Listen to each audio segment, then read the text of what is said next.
Hello, hello, hello, hello, everyone. Good morning, good afternoon, good evening to the Flight Sim world. This is Viper Strike 95 Flight Sim, and we're back, everyone. Happy Sunday, everyone. And today we're here in the Bluegrass State, technically my second home state of Kentucky. Today we're actually in the southwest part of the state, nearby Paducah at Barclay Regional. And today we're going to be doing part 15 of 50 of our journey today as we're going to explore Kentucky. We're going to visit some of the major areas in the Bluegrass State. So I hope you're all having a good day here today. I hope you all had a great weekend. A lot of things happened over the week and all that. You guys might be excited to cover. So before we get started, I do want to say hello to everyone. Hello to all the lurkers and moderators in chat. Good to have you guys here as well. But today, we're going to be mainly covering the Bluegrass States. So we're going to be going from west to east for today.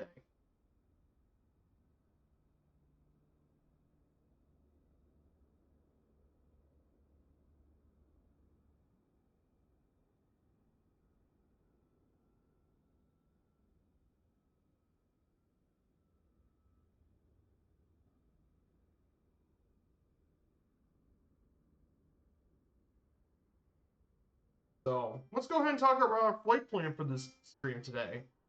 So we're going to be going out of Barclay Regional. We'll head out from there. From there, we're going to head up to Paducah, very well known for its art history with arts and crafts. Then, of course, we'll head our way southeast. We'll head our way east, and we'll make our way over to Bowling Green, Kentucky. We're going to visit Bowling Green and make our first stop at Bowling Green Warren Airport.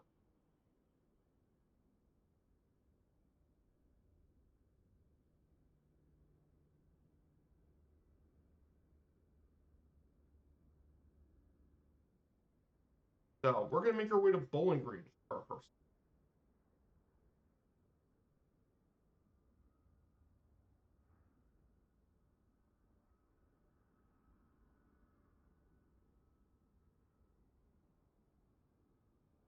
We'll make our way there first. We'll make our way to Bowling Green first.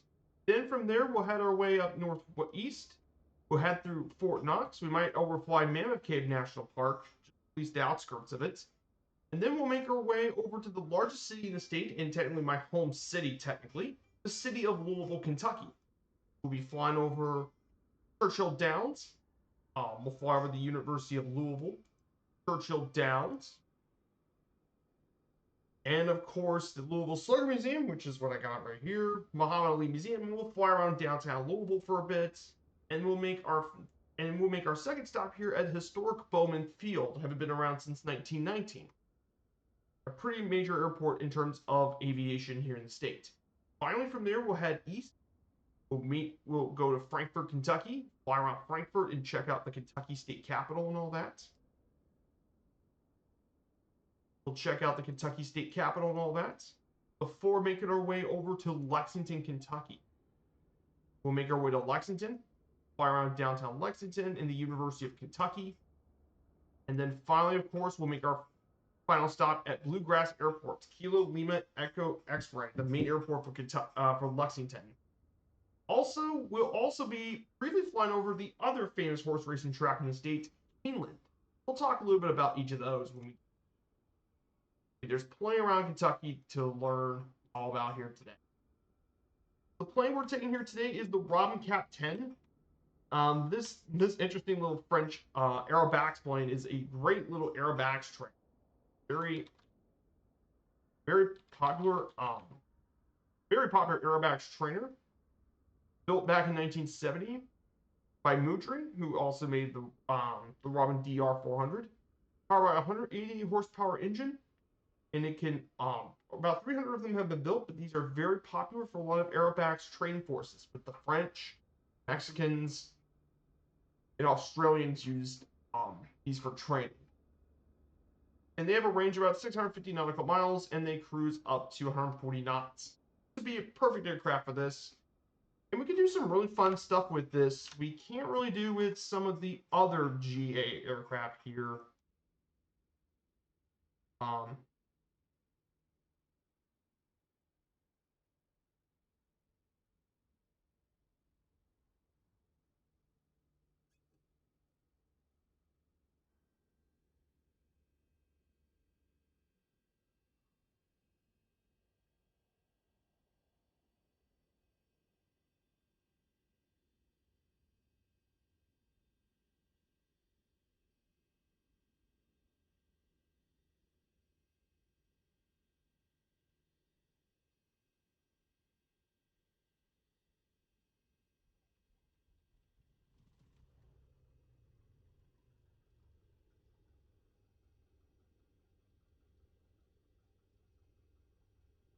and she's on.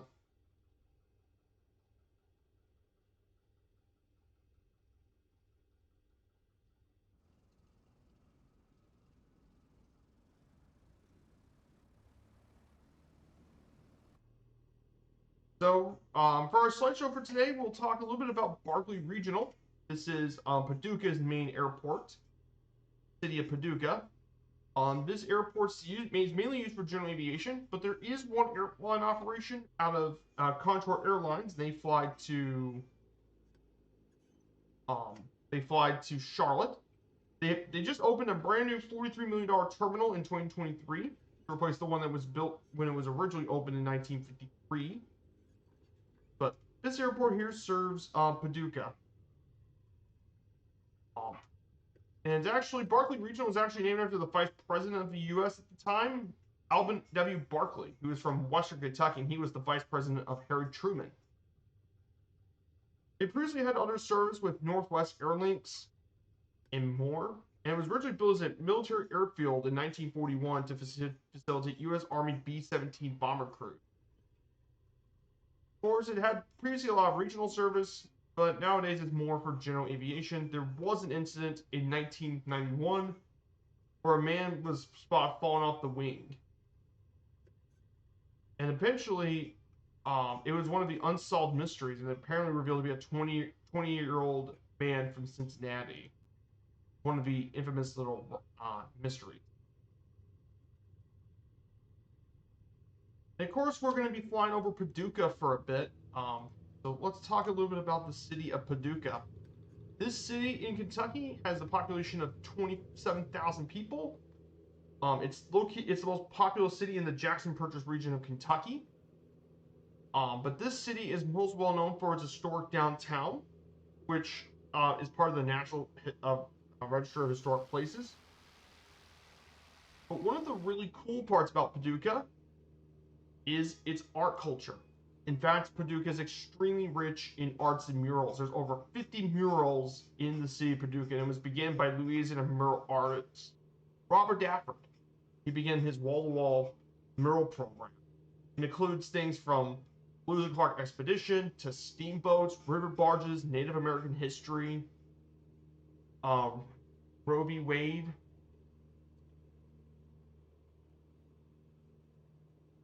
And it's become, as a result, in fact, Paducah is so well known, it even became a UNESCO creative city. Yes, UNESCO, of all things, considers Paducah to be one of the more creative cities in the United States. Which is pretty crazy to think about. But yes, it's UNESCO. It's very important for culturally for its art. Outside of its art, though, there's also music. It has musical roots for a lot of people played in the city, like Louis Armstrong, Duke Ellington, B.B. King, Ike and Tina Turner, and more have actually performed in Paducah as the Chillin Circuit.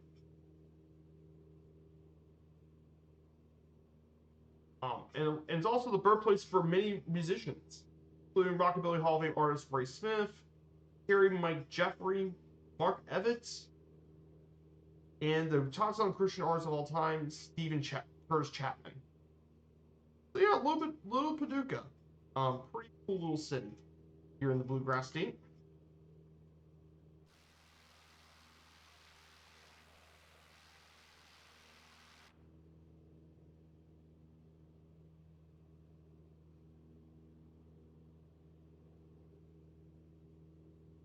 here we go, guys. Paducah. Shortly? Yeah. Kentucky. Very cool state. Obviously, I live around this area.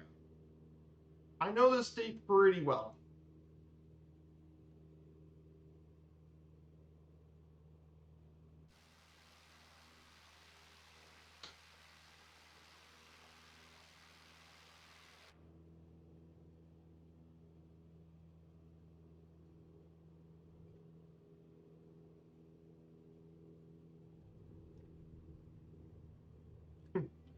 So that would be cool.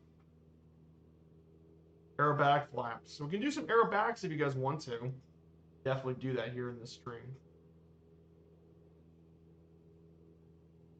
So I hope you guys had a great weekend so far. For me, I'm just preparing to get everything packed for the trip on Thursday. I'll be leaving Thursday, so we only got one stream next week, and I decided on Friday's stream that we'll be doing part 16 of our 50 States and 50 streams on Wednesday, which is going to cover the U.S. state of Tennessee, the volunteer state. So we'll go from Gatlinburg, from Pigeon Forge to Memphis. And I'm planning on taking the DC-3 for that one, or the Beechcraft Baron, one of those two. But we'll take the DC-3. But yeah, I do like this little Robin Cap 10. Very nice plane, like I said. A lot of these default planes need to get some more flying time. Here's Paducah over the Ohio River. Isn't that quite a sight line for sure? Oh yeah. One more thing about I've never been to this part of Kentucky, however, but I did post a video on our Discord about information explaining the state of Kentucky. But I got tons of information to talk about the blue.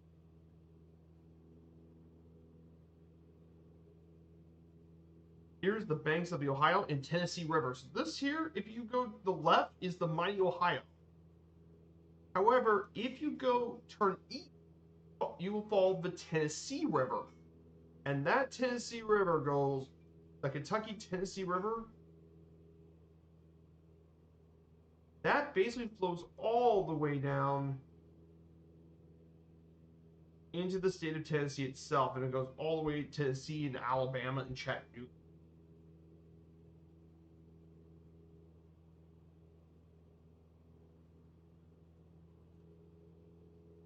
And it's home to the National Quilt Museum, funnily enough, too.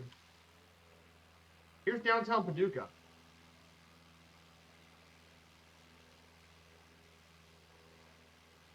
Yeah, this area, this city is very much an artist's dream here in this country.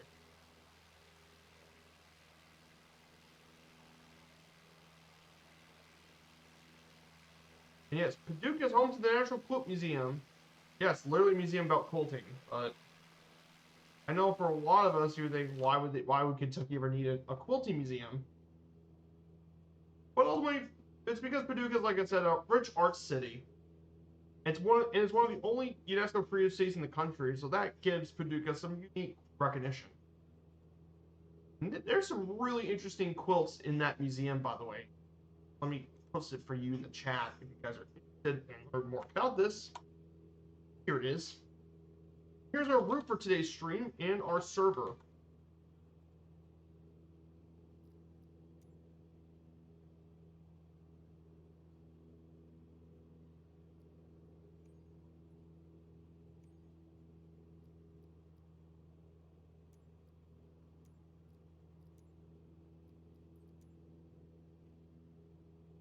I put some clouds. I gotta put some clouds in there since need some clouds.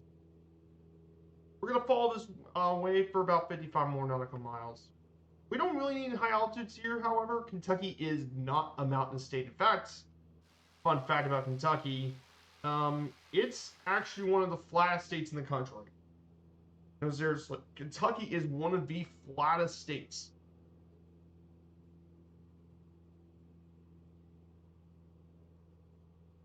In fact, the only states that rival the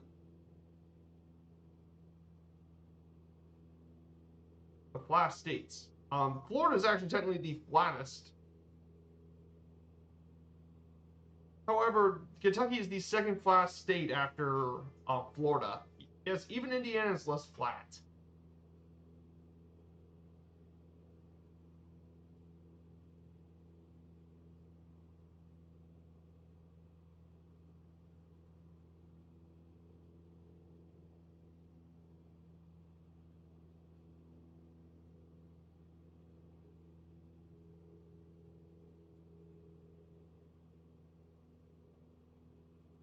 So let's go ahead and cover some bit of information about the bluegrass state, Kentucky. Technically, it is my second home state after all. This Commonwealth of Kentucky is located in the southeast United States, it borders a lot of states. Illinois, Indiana, and Ohio to the north, North Virginia to the northeast, Virginia to the east, Tennessee to the south, and Missouri to the west. Bordered by 7 states, in fact. Its capital is actually in Frankfort, and its most populous city is Louisville. No, and by the way, guys, it's not Louisville, it's Louisville. Take from someone who's actually lived in this area for his entire life. It's Louisville.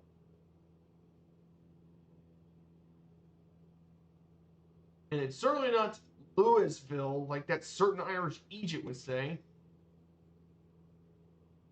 Sorry, I just had to mention that.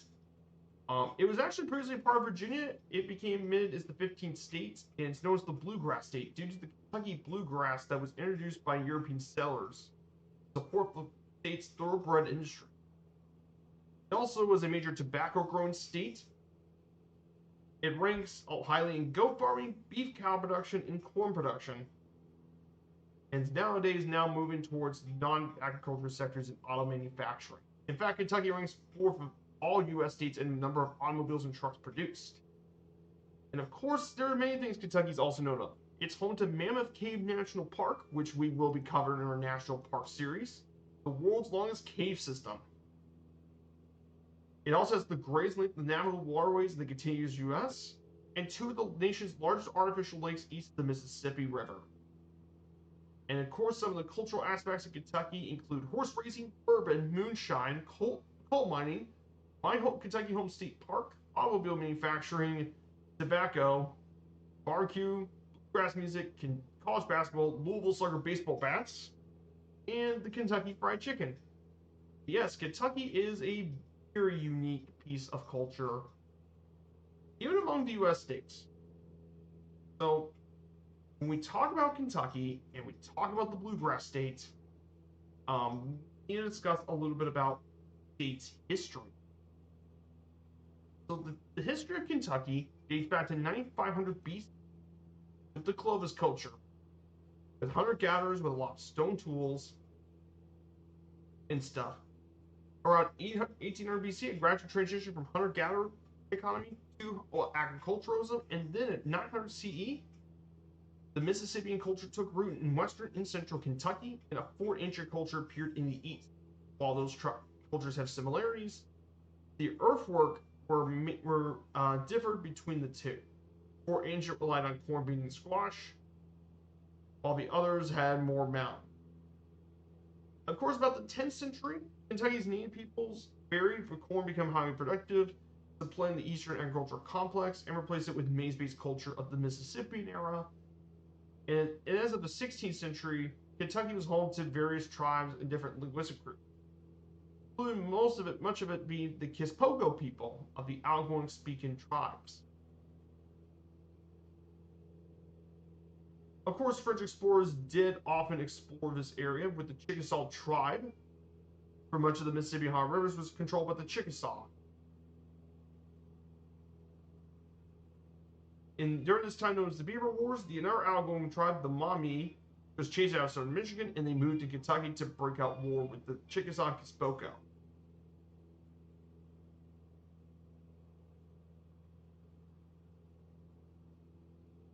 Of course, when the natives had traded with the Europeans, a lot of mass graves because of the European diseases were there, and by the 18th century, epidemics had changed much of the indigenous groups in Kentucky.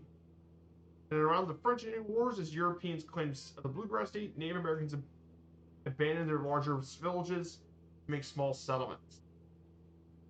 So eventually, a lot of the native people have eventually moved on from Kentucky as a result. Of course, in terms of European settlement, European explorers arrived in Kentucky possibly as early as 1671. When French explorers spied on Kentucky during the expeditions on the Mississippi, there was no evidence French and Spanish settlers set foot in the land south of the Ohio. And they weren't really surveyed well these days. So they didn't really know how to survey the land of Kentucky.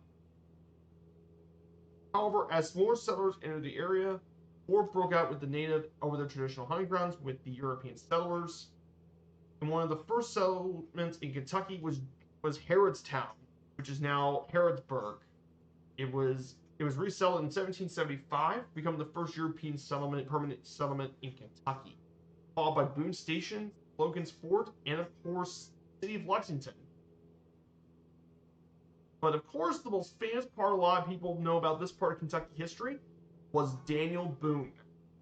During his expeditions in 1767 through the Cumberland Gap and down the Kentucky River to reach the bluegrass heartland of the state. While the Cherokee did not settle in Kentucky, they hunted there, and they were forced to relinquish their hunting rights in a contract with the Treaty of Sycamore Shoals in 1760. But of course, Kentucky was then tied to the state of Virginia in 1776 by the Act of the Virginia General Assembly to make it a part of Virginia, to become known as Kentucky. Of course, Kentucky eventually did join as a U.S. state when Kentucky was split off from Virginia as a result. So Virginia split off, apparently gave Kentucky its own state by splitting it off from Virginia. It eventually became the 15th state in the United States, second afterward. And it was divided into 3 counties originally, Jefferson, Lincoln, and Fayette counties, but they were split as the new district.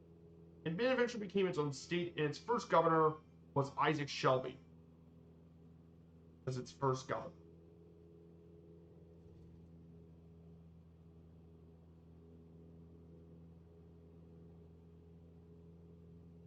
Of course, the Bluegrass State was well known for slave ownership. The Central Region was known for their slavery, mainly with planters cultivating tobacco and hemp.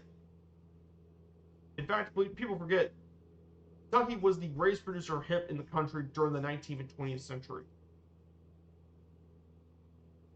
Hard to believe yet, but hemp was actually grown here in the States.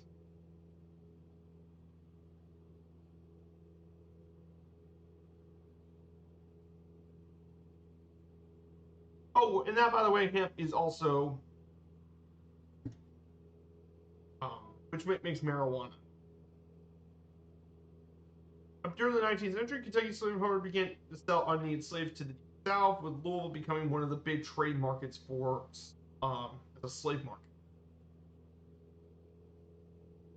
Of course, the Civil War happened, and Kentucky was really divided because the state had both dueling Union and Confederate state governments.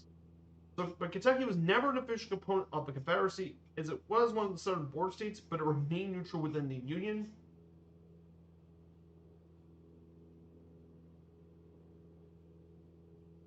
And Kentucky was a part of the Confederacy in 1861 as the 13th Confederate state. However, it wasn't popularly elected statewide. And eventually, Union forces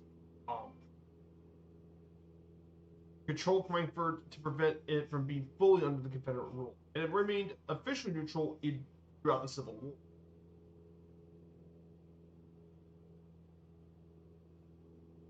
However, there were some Kentuckians that were involved for the Confederacy, particularly that of Jefferson Davis, who was actually born in the state of Kentucky, by the way. It was Jefferson Davis. He was born in Fairview, Kentucky. He was the most well-known Kentuckian of the Confederacy, was Jefferson Davis. But also Abraham Lincoln was also born. So ironically, both presidents involved in the Civil War were both born in the state. Pretty fun fact. As well as the 14th Vice President John Breckinridge, which is Canaan's Vice President, was also born in Kentucky. Pretty well known. Of course, during the later halves of the 20th century, it remained neutral. In 1900, Governor William Gobo was mortally wounded by an assassin while walking the state capitol in 1809, and that was definitely one of the more well-known governor assassination attempts in the state. And he is the only governor of the USA to be assassinated in office.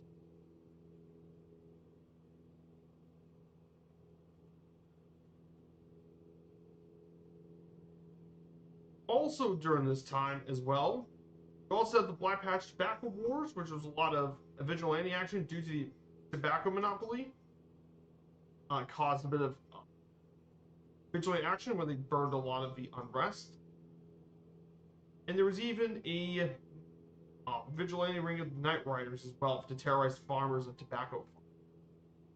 Of course, although violence against blacks in the early 20th century declined, it still continued mainly with the Great Migration as many of them moved to the Midwest. Like much of the country and the world, Kentucky did experience unemployment during the Great Depression, and mainly with the coal mining in the eastern half of the had to deal with a lot of coal mine stuff.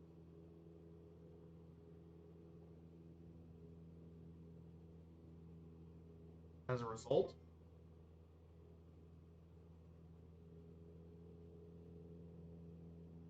of course, another incident that happened in the state, and one of the worst ones that happened in the state, I forgot to put that, was the Ohio River flood in 1937, and it completely flooded. 70% of Louisville was underwater. Like literally, Louisville was underwater for a bit in 1937, as well as other cities being devastated. Of course, World War II stimulated the Kentucky industry, and agriculture declined in importance. Of course, the most notable new fort is Fort Knox, that was built. And the city in Louisville became the world's largest producer of artificial rubber. Also, there were shipyards in Jeffersonville, Indiana, and attracted a lot of work and skilled jobs. And Louisville had its own Ford plant to produce 100,000 Jeeps during the war.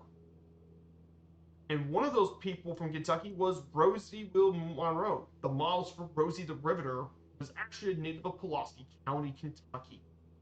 And there were some pretty well-known Kentuckians of World War II, including Husband Kimmel, commander of the Pacific Fleet. You also have Esquin Hume, military governor of Rome. He was born in Frankfurt. And of course, one of the men featured in the photograph of the raising flag of Iwo Jima was a Kentucky native, Franklin Southey. In POW, John Sadler witnessed the atomic bomb in Nagasaki. And 7 Kentuckians have received the Medal of Honor during World War II. Of course, after the post-World War II, African Americans pressed for civil rights provided by the Constitution, which they earned during their service, and eventually they led to the civil rights movement into the rights of a civil rights movement. The first woman governor was elected in 1983, and that was Martha Lane Collins. The public system in Kentucky was overhauled in 1990, built a new system. Of course, Kentucky was among the bottom of the states for women in state and national politics office due to its historical history with the old boys with political elites. And most likely, Andy Beshear is the current governor of the state of Kentucky.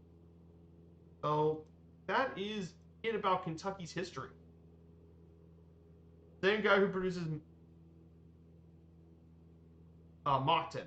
Yes. Yeah, it's Mockton. Good to see it, Typhon. Yeah. But yeah, basically, do not call it Louisville. I would absolutely not be very happy if someone called it that.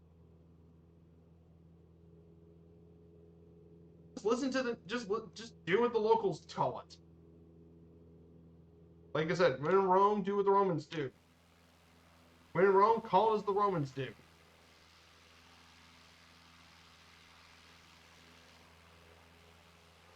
So yeah, that is the history of the Bluegrass State, Kentucky. Pretty cool state with a really interesting history, obviously.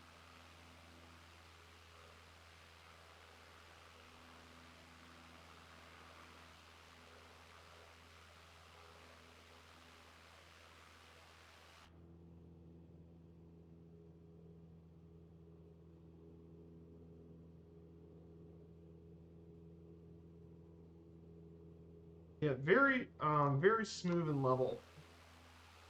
Yeah, I do like the Robin Cap 10. Very nice plane. Oh, so. So I hope you guys have a good weekend and enjoying yourselves here. Um, One of the really cool things about Kentucky definitely is the fact that Kentucky definitely has some really cool things going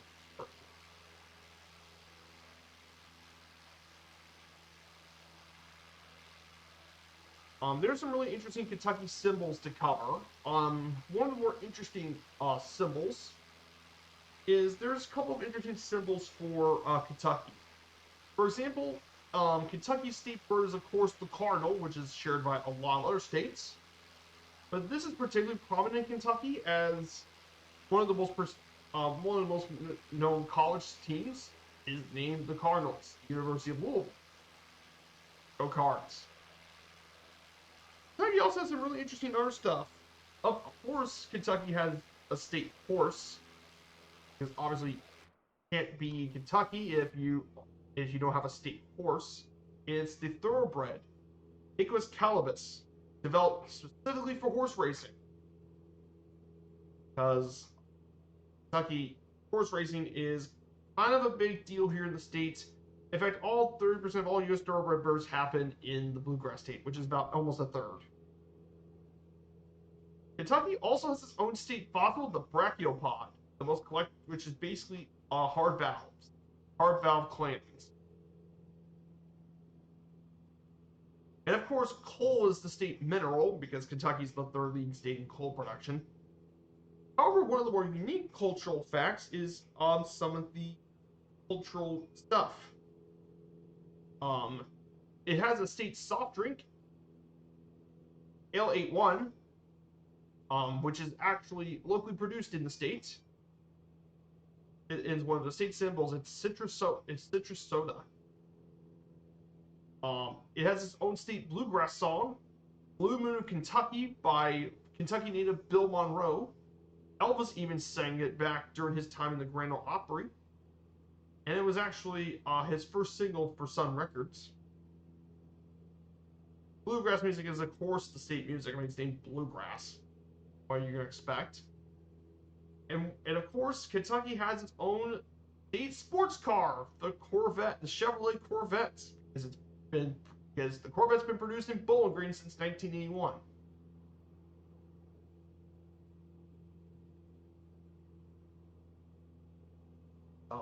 Really cool, interesting state symbols of Kentucky.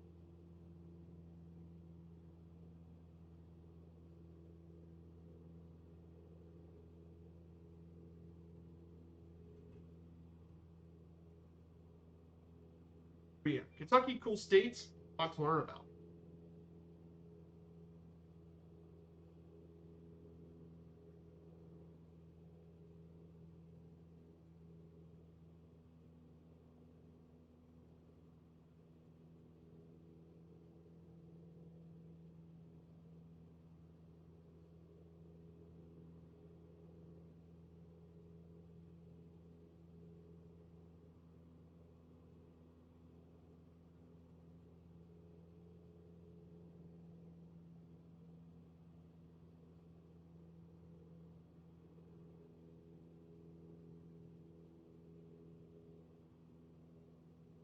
So the next thing I do want to talk about Kentucky, to briefly go over the bluegrass state, is going to be its geography. Our next thing to cover is Kentucky's geography, which will be our next topic, is its geography. So Kentucky geographically is bordered by 7 states. The only states that have more are, of course, its nearby neighbor to the south, Tennessee, and its western neighbor, Missouri, are both neighbors that border more, and they border 8 states. We'll be visiting Tennessee shortly. But basically, the 8 states that border Tennessee are Kentucky, Virginia, North Carolina, Georgia, Alabama, Mississippi, Arkansas, Missouri, and Kentucky, Virginia, North Carolina, Georgia, Alabama, Mississippi, Arkansas, Missouri,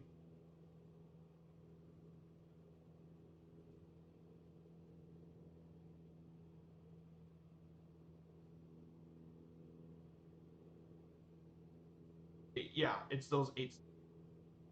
And then Missouri is bordered by Iowa, Illinois, Kentucky, Tennessee, Arkansas, Oklahoma, Kansas, and Nebraska.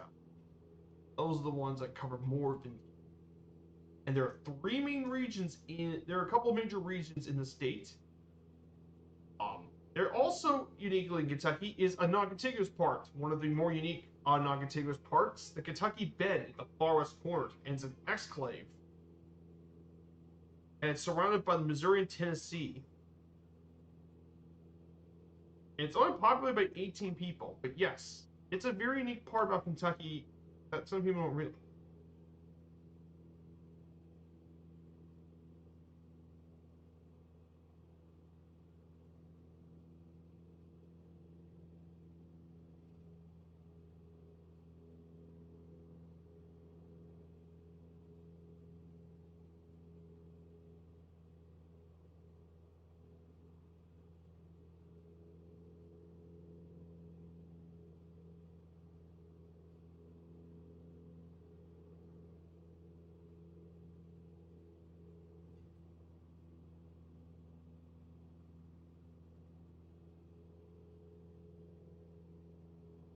So, of course, there are 5 primary regions here in the state to cover. You have the Cumberland Plateau to the east, which is wholly unlined by coal and constitutes the eastern coalfield. The north central bluegrass region, which is where the major cities and capital are located. Then you have the Pennyroyal Plateau, which is the Mississippian Plateau that divides eastern, central, and western subregions of Kentucky. The western coalfields, and finally the far west Jackson Purchase, which is the northernmost extension of the Mississippi embayment. And the bluegrass region is divided into 2, being the inner bluegrass, which surrounds into Lexington, and the outer bluegrass that contains most of the northern part of the state. You can see the 5 different regions here in Kentucky.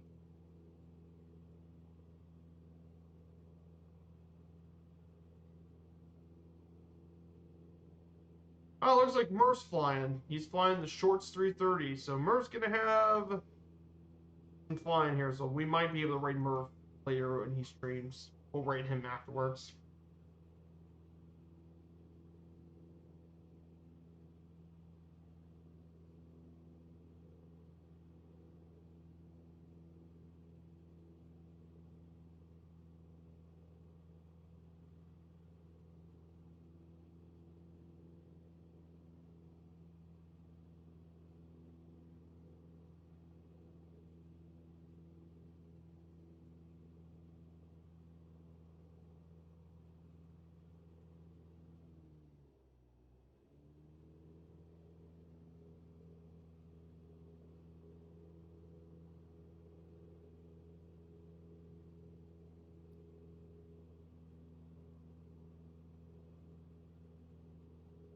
That's about the different regions in Kentucky.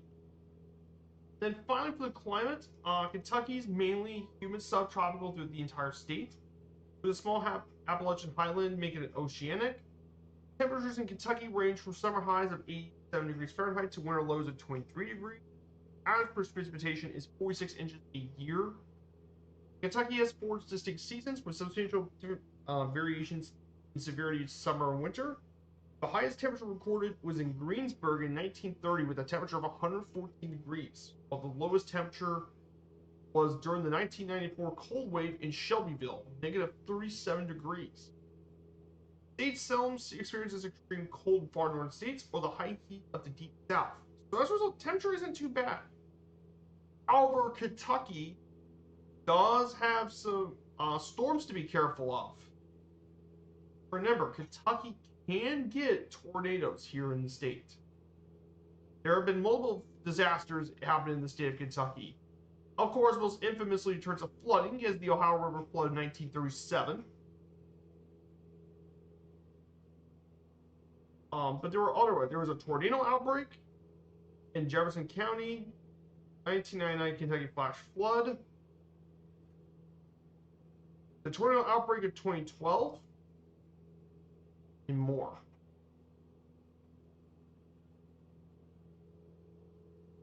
So, Do keep that in mind.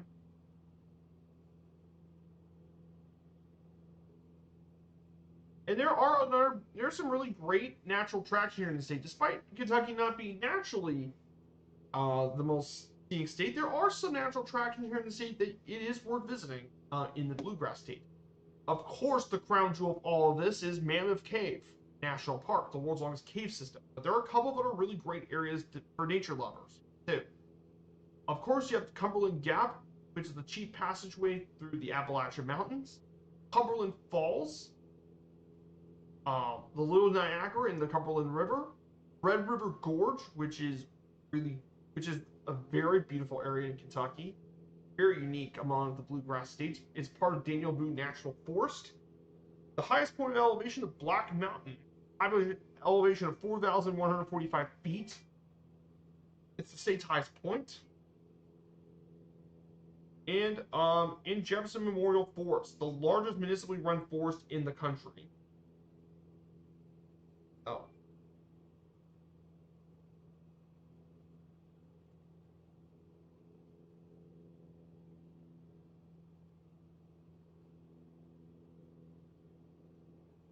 Some pretty cool stuff, guys.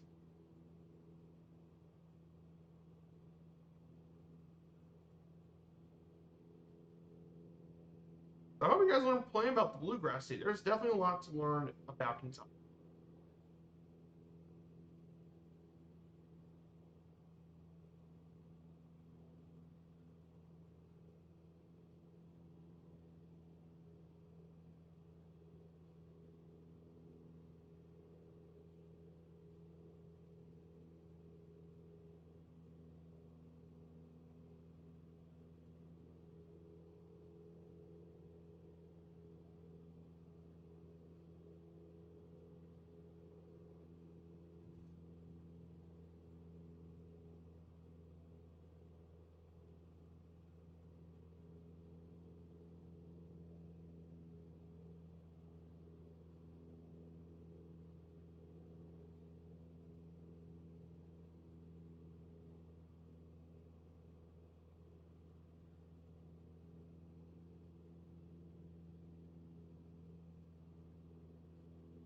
Hmm.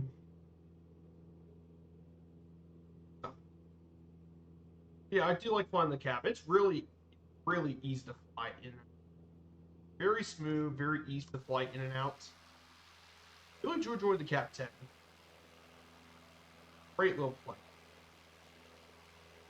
Of course, one of the really cool things about Kentucky is the fact that Kentucky is it's interesting. The fact is about horse racing and stuff. There's plenty to talk about the bluegrass state as we get closer to some of these cities, because there's a lot more history that's covered.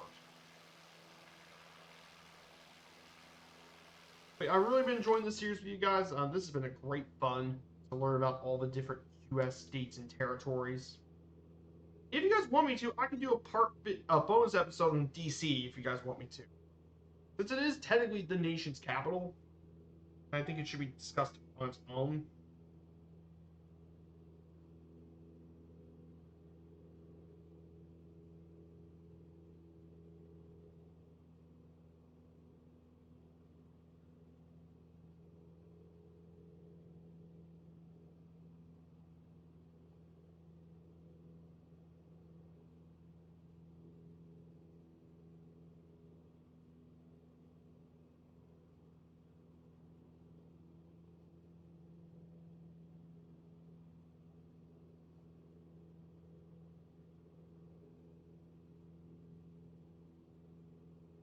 Of course, we're not too far into Bowling Green. We're not too far from Bowling Green, Kentucky.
we're gonna go ahead and make our way to. Let's see how far we are from Bowling Green. Okay, we're about 30 nautical miles from Bowling Green, Kentucky.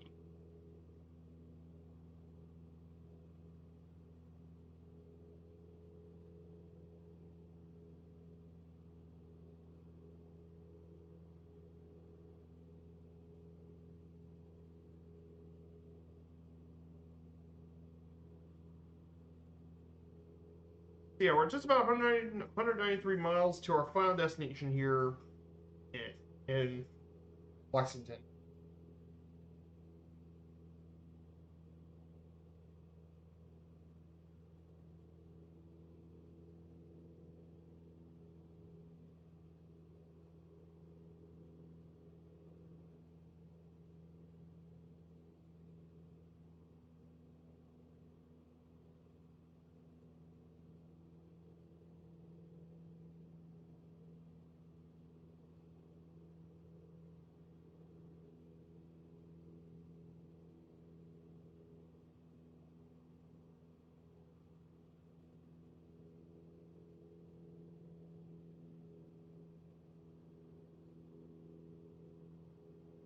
So, I did be keeping watch of other stuff last night, yesterday.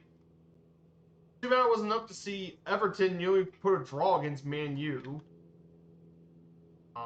during the Premier League. Shame because Everton's doing pretty well. They haven't lost since Moyes been the coach.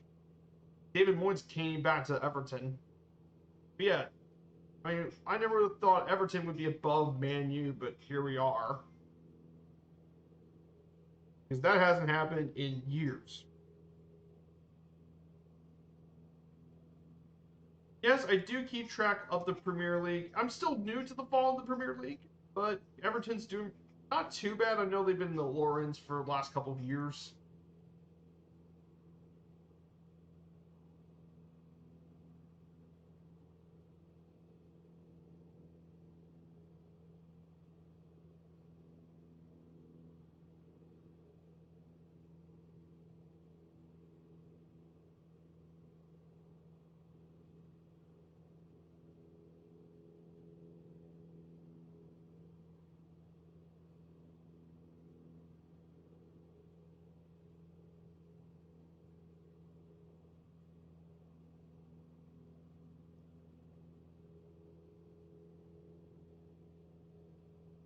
I don't remember the last time Everton ever went above Man U in anything. That is, it's happened before, but it's not happened in years.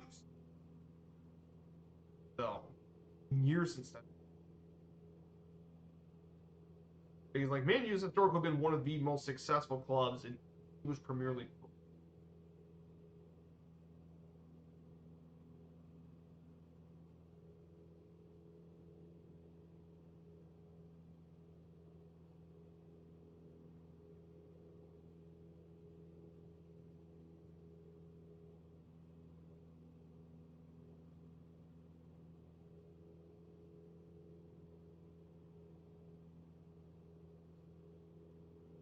So, pretty crazy stuff though.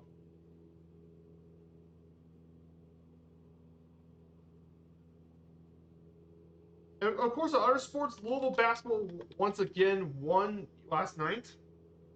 We won yesterday. Another great win for Pat Kelsey. A bit closer than I was expected, but hey, I mean, you're winning 5 straight games, and you're likely going to end the season with potentially an 18-2 conference record. Your first season, like that is an amazing season for Louisville basketball. What a year for U of L basketball. Pat Kelsey is definitely one of the favorites to take Coach of the Year. He more than earned it. Like, what an incredible season, Kelsey. Then in terms of the Big Ten, Michigan State and Michigan State's been unbelievable this year. They're the best team in the conference. Michigan's doing great. Michigan and Wisconsin and Maryland all doing pretty good this year too. Um, Indiana's been disappointing this year. They're going to get a new coach. Hopefully that turns around IU's basketball program. Purdue's not doing too badly, but been a disappointing year for Purdue. Though in the SEC this year, Auburn's been amazing. Florida's been incredible this year. Alabama's good. Tennessee's good. Missouri's good. It's a pretty deep conference for the most part. The SEC has been this season. All really good teams this year. Kentucky, to be fair, Mark Pope's doing quite good with the roster he's got. Can't keep on with that forever.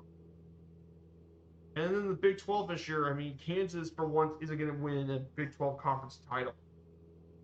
Houston's been amazing this year, one of the best teams in the country. Texas Tech's been red hot. Arizona's good. Iowa State's good, and so is BYU. BYU's contending. They got some huge wins. I think they're doing quite well for college basketball. And Louisville's doing pretty good on the women's side, too.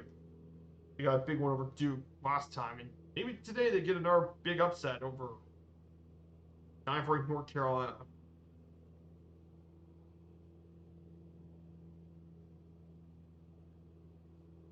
Pretty big stuff.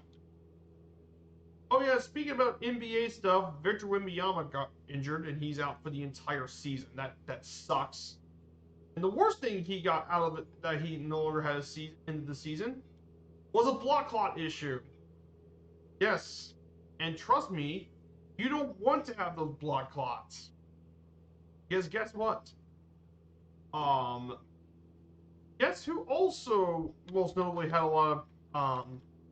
lots of blood clots? Chris Bosh, who was one of the best players in the league at his prime. His career had an early ending due to blood clots. He was forced to retire because of it. Because he also had thrombosis, and that ended up being extremely bad condition. And that was super. You do not want to have thrombosis. You don't want to have blood clots. That's not good. You just don't. You don't want to have those at all. Those are bad. Especially someone so young like Victor Wembanyama, who is one of the best players in the NBA. Right? That would be bad. So we're about to ride into Bowling Green, Kentucky. That's going to be coming up soon. Our first stop will be coming up soon. Bowling Green, Kentucky. Bowling Green is the third most populous city in the state after Louisville and Lexington, of 72,000 people. It was founded by pioneers in 1798, and it was the provisional capital for the Confederate Kentucky during the American Civil War. However, in the 21st century, it's the location of many manufacturers, including General Motors, Spalding, and Fruit of the Loom. Most notably, the Bowling Green Assembly Plant is where almost all Corvettes have been made since 1981, the Chevrolet Corvette. It's also home to the Western Kentucky University and the National Corvette Museum. So Bowling Green, very important for manufacturing.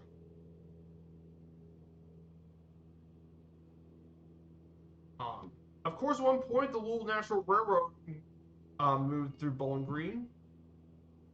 But of course, Bowling Green is most well known for being where the Corvette is at.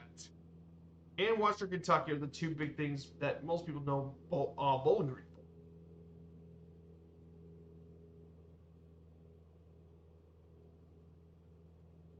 for. And finally, our first stop is Bowling Green Warren County Regional. Established as a military airfield in 1934, served World War II, and then afterwards became Interstate Airlines, or Interstate Airline. Eventually, though, the last airline service was in 1972.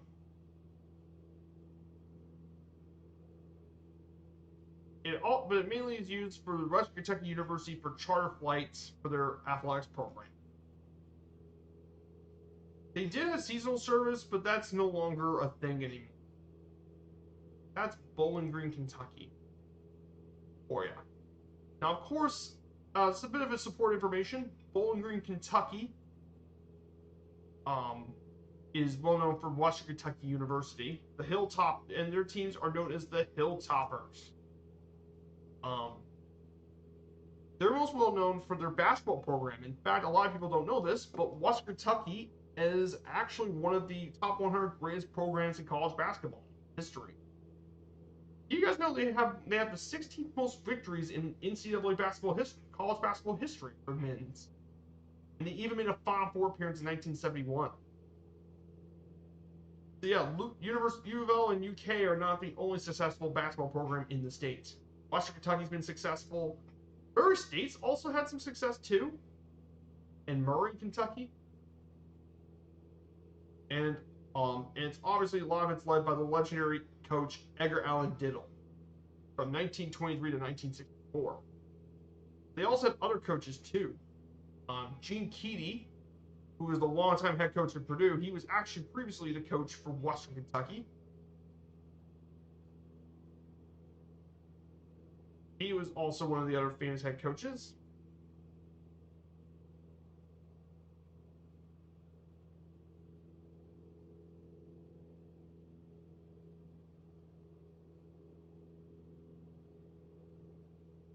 And of course, Western Kentucky has several famous basketball players, most notably Courtney Lee,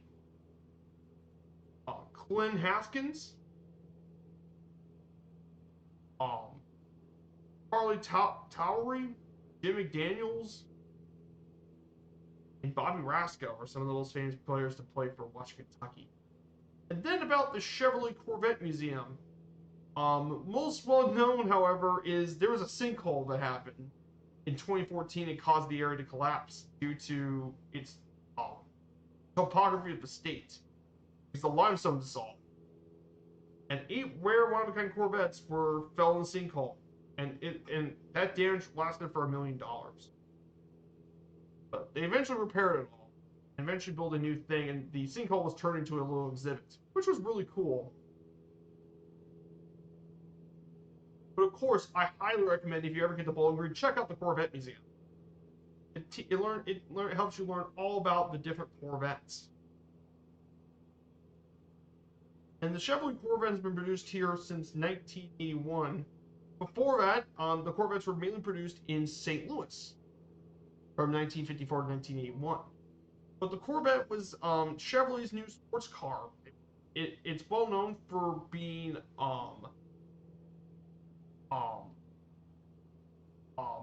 it was a lightweight convertible. It was also well known.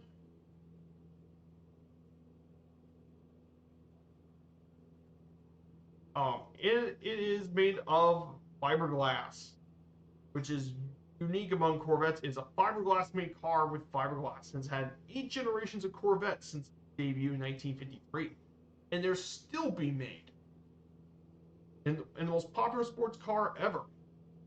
Of course, if you ask most Corvette owners what I think is the greatest generation, the greatest generation of Corvette was definitely the C2 Corvette. The Stingray model was, for many people, the most iconic Corvette of all, with the Mako. Especially one of the most beloved was the 1967 model, including one with a 427 engine, which became extremely valuable for all the and very prized for Corvette owners. The other Corvette generation I think was my favorite, though, is the current 8th generation Corvette, the C8, the first Corvette to be mid-engined. And it transformed into an actual supercar. Like the new Corvette, absolute beast. And they could generate the 465 horsepower for the base, but you could put the C8 up to an eye-watering 1,000 horsepower. The most powerful Corvette ever. 1,000 horsepower Corvette. Yes, 1,000 horsepower Corvette is made. And only 3,600 pounds. It can go up to 233 miles an hour, the fastest Corvette ever. And it can climb from 0 to 60 in 2.3 seconds. Just stupidly fast for a Corvette. But yeah, the C8 is probably the best Corvette ever. And it looks absolutely amazing. I love the C8. That mid-engine and all that. Oh boy. Absolutely amazing. is great. Here's Bowling Green, Kentucky. Here's Bowling Green.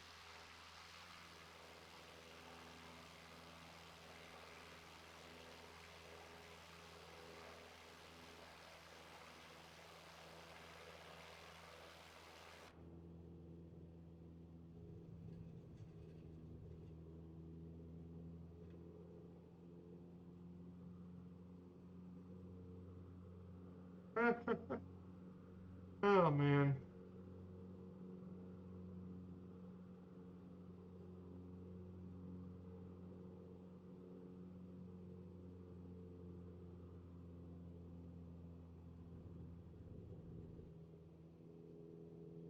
Look at that. Aerobatic trim flaps. Cool stuff. But yeah, here's the Corvette Museum if you guys are interested.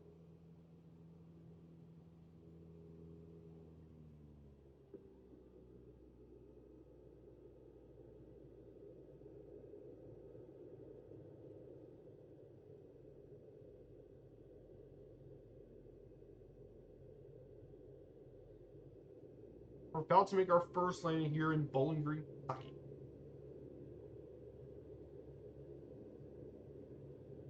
Okay, the Corvette Museum, though, has tons of stuff to look at.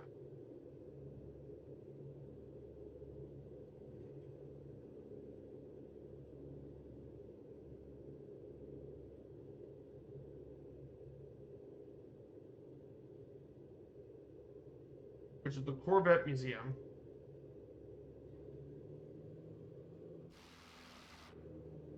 They got tons of exhibits and stuff. They got Hall of Fame, group tours. You can even take a trip to the manufacturing plant. Whenever that's available, that's highly recommend you do the plant tours because you can tour where people make the Corvettes, America's iconic sports car.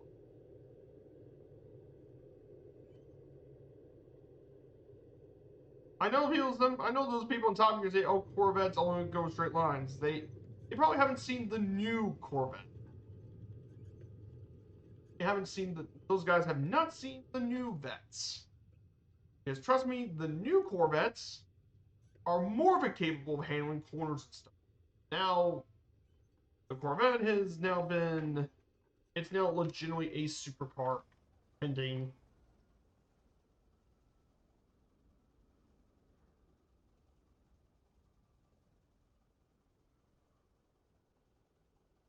And you can get a C8 Corvette for $68,000, which you would think, oh, that's a big deal.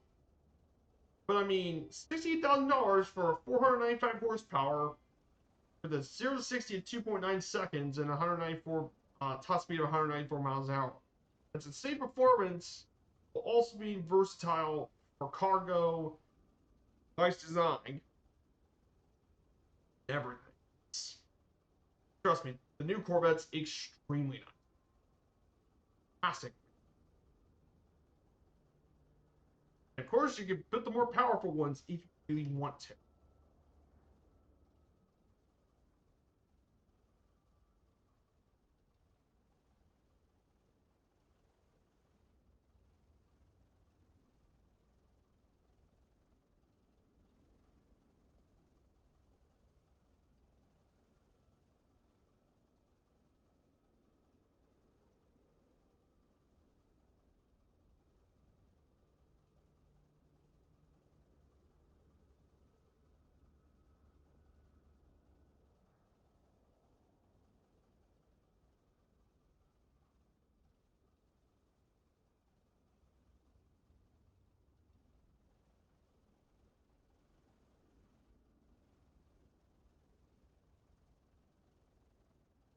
For example, for the price of a, for example, the 1LT coupe is almost $50,000 cheaper than a Porsche, and it rivals all those in performance. So basically, obviously, it's not German, but the fact you get a nice car like this for performance for cheap is a huge advantage. That's why if I did want to get a sports car, I would get a Corvette, especially the new ones. So there you go. Uh, ban the bot.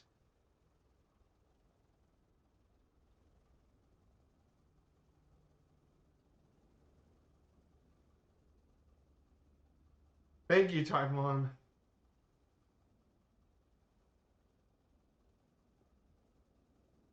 Thank you. So we're here in Bowling Green. We're going to go ahead and I think we'll be up in just a minute. We'll go ahead and make our way to Louisville, Kentucky.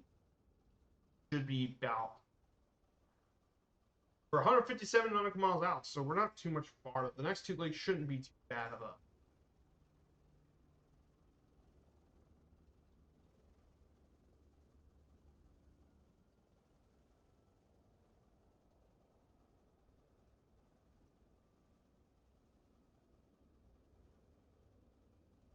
Go ahead and get this moving.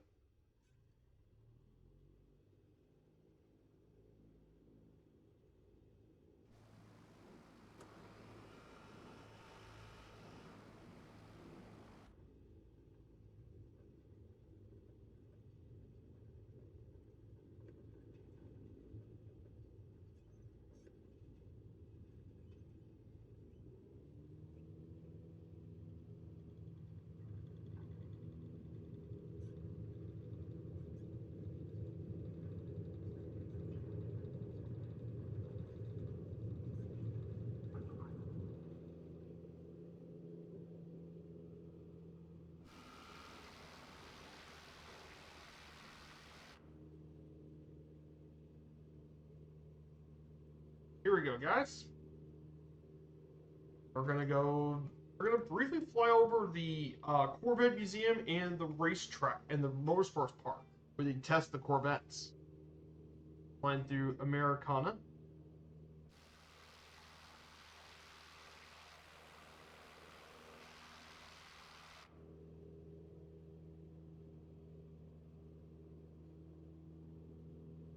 Yes, I do like this Captain a lot. Very enjoyable plane.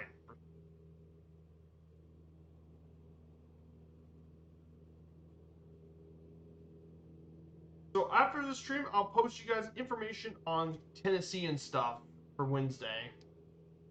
You guys have plenty of time to go over and learn more about the volunteers.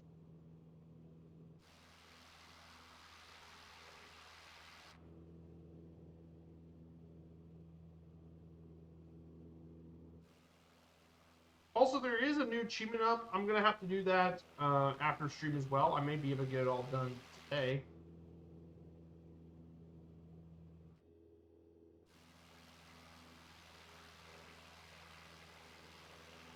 Yeah.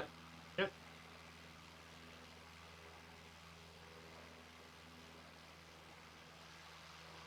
There's the Corvette Museum, and there's the racetrack, the Motorsports Park. There's the Fan Corvette Museum.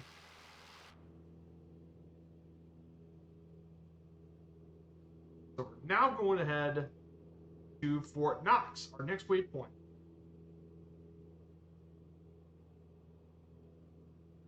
So let's talk about Kentucky's economy as we head towards Fort Knox. So Fort Knox, for the economy for Kentucky, early in its history, it's well known for its farming conditions, and it was actually home to the first commercial winery in the country. In 1799, and due to the high calcium content of the bluegrass region, became a major horse breeding and later racing area. Today, Kentucky actually ranks 5th in goat farming, 8th in beef cow production, 14th in corn production. Also has been a long-standing major center for the tobacco industry for both business and farming. Nowadays, Kentucky is most well known for manufacturing, more specifically automobiles and trucks, as it ranks 4th among all U.S. states in those numbers assembled. And they assembled many in the state, including the Chevrolet Corvette, most notably, but also the Cadillac XLR, Ford Escape, Ford Super Duty trucks, Ford Expedition, Lincoln Navigator, Toyota Camry, Toyota Avalon, Toyota Solara, Venza, and the Lexus ES50 are all assembled in the Bluegrass state. Historically, it's also been a major coal producer, but the industry has been declined since the 80s, and the number of employees dropped by more than half between 2011 and 2015. But of course, nowadays, Kentucky is 95% of the world's bourbon whiskey has been produced here in the Bluegrass state, and trust me, bourbon is a huge deal in the state. And if you guys aren't aware about bourbon, I don't blame you for asking about.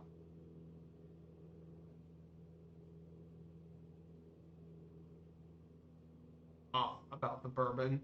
Bourbon is basically American whiskey made of corn. It's barrel aged. It's named after the French House of Bourbon. But bourbon is very much associated with Kentucky due to its Roman advertising in the 90s, with the Kentuckian being rural and southern. Because of it, that's what most people associate bourbon with, Kentucky.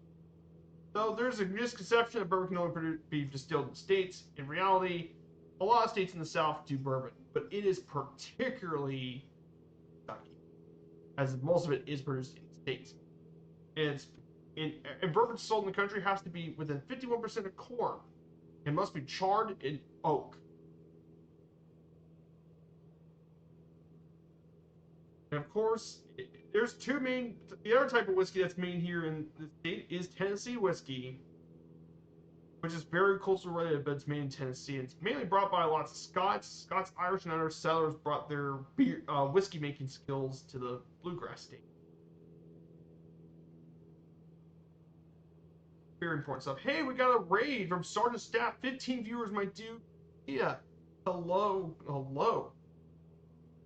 Guys, if you don't know about me, Sergeant Staff viewers, this is Viper Strike 95, and today we're flying over my second home state, technically, Kentucky. We're actually just apart from our first stop in Bowling Green. We're now going to head our way over to Louisville, second stop. Hey, Larry Godman, good to see you. Yes, Bob came from Kentucky.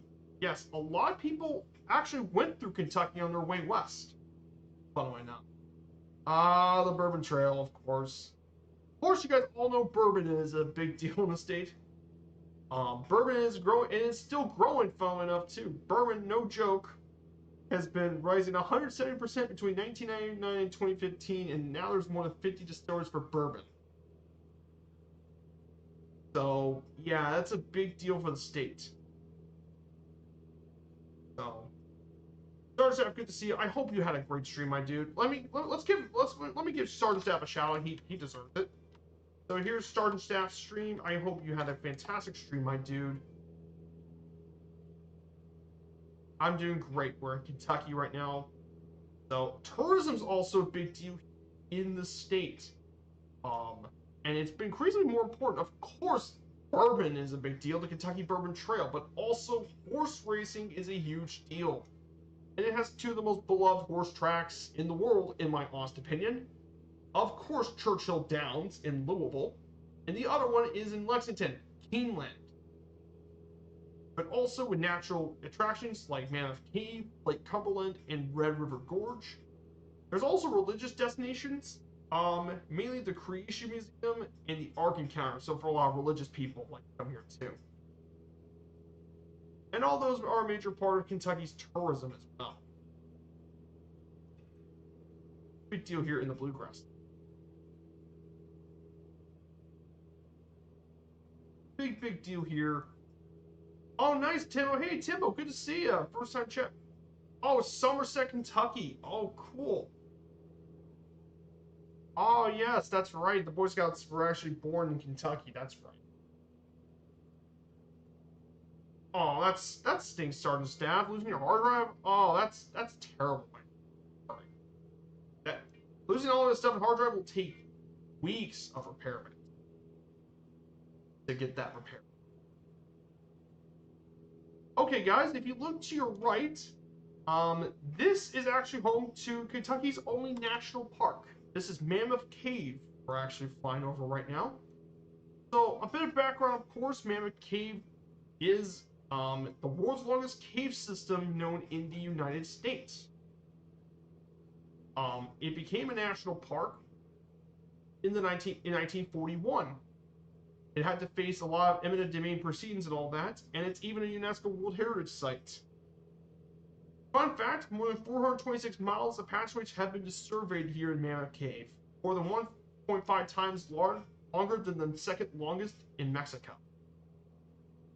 And they found a lot of really cool stuff here in Mammoth Cave. And when we do the National Park Series, we'll cover plenty of things about Mammoth Cave. Yes, it is absolutely as mammoth as people say it is. I've never been to Mammoth Cave, but from all the pictures, yes, it is very much mammoth. And I hope to visit sometime this year, get the chance to finally visit the park. And we're on the grounds of the national park itself. But yeah, and I know a lot of people come to visit Mammoth Cave for the cave itself. However, you could also visit the cave to do some hiking and stuff too. This area actually has some really cool hiking and stuff. You can actually take some of the hiking trips and you get some beautiful views of the Green River from its many hills and valleys. Really cool stuff. But we'll cover more in its own stream. And that's part of the future stream we're going to do after the 50 States and 50 Streams. Series we're doing on their Fridays and Sundays. But yeah, Timbo.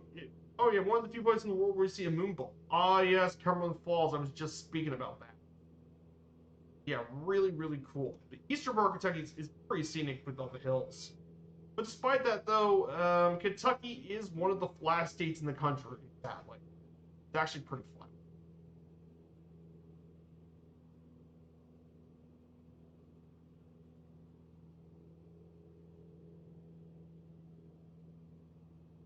So Larry also said, yes, there are religious sites. There's an old cathedral in Bardstown. Mm-hmm, absolutely. Okay, good. It was Owen Flight Sim. Oh, oh yes, Bill Monroe's Oak Place. Yes, that's when he did that song. Um, and Elvis ended up covering that song. It was one of his first recordings he's done.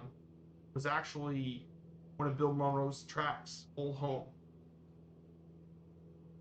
Very, very cool. And then speaking about bourbon as well, the Kentucky Trail, the Bourbon Trail, funnily enough. The old Bourbon Trail basically starts by the Kentucky Distiller Aviation, and the Bourbon Trail started in 1999 and did a lot of the bourbon promote and protect the bourbon industry. And the official welcome center is actually in Fraser History Museum. There's 46 stops on the trail. And there are 18 stops in the main trail and broken down to 4 gateway cities: Bardstown, Lexington, Louisville, and Northern Kentucky. So lots of different stuff in these areas. Louisville, for example, has Evan Williams, Old Foresters, Angel's Envy, Bullet Distilling. Then Bardstown, of course, has Heaven Hill, Maker's Mark, which is my dad has one of those. Jim Beam. Jim Beam is one of the most well-known bourbon facilities.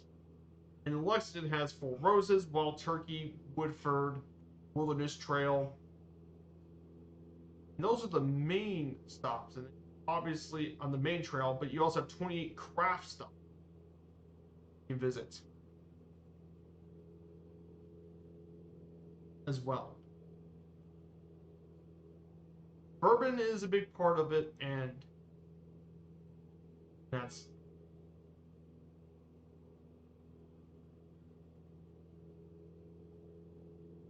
and of course, transportation has also historically been a big. Yeah, Maker's Mark is a cool place, but meh, no worries. And Four Roses is a sleeper bourbon. I'm not into bourbon myself. I do taste bourbon occasionally. Bourbon's just not for me. My dad, on the other hand, does like bourbon and whiskey. He does like that sort. My dad does. He mainly likes old fashions. They use bourbon as one of the components of the drink. Really interesting stuff as well. But I know, in fact, the place my dad works even has its own bourbon stuff now. Barrels and Billets.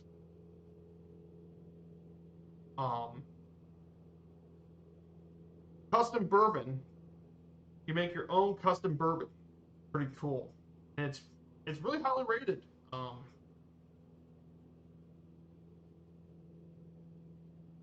fact, and their old fashions are pretty cool too. But too much. More is always better.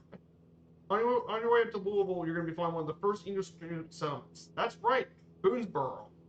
Correct. one of the okay, so Kentucky's transportation is important to cover. Kentucky has historically been a major crossroads for transportation here in the state. Kentucky does have 6 interstate highways: I-24, I-64, I-65, I-69, I-71, and I-75, 7 parkways and spurs, and more. But of course, Kentucky historically has been a big part of rail transportation, and it's been a long-time transportation hub, especially for rail and boat transportation.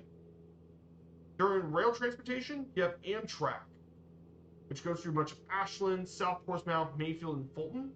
The Norfolk Southern Railway is another one that goes in Cincinnati to Chattanooga.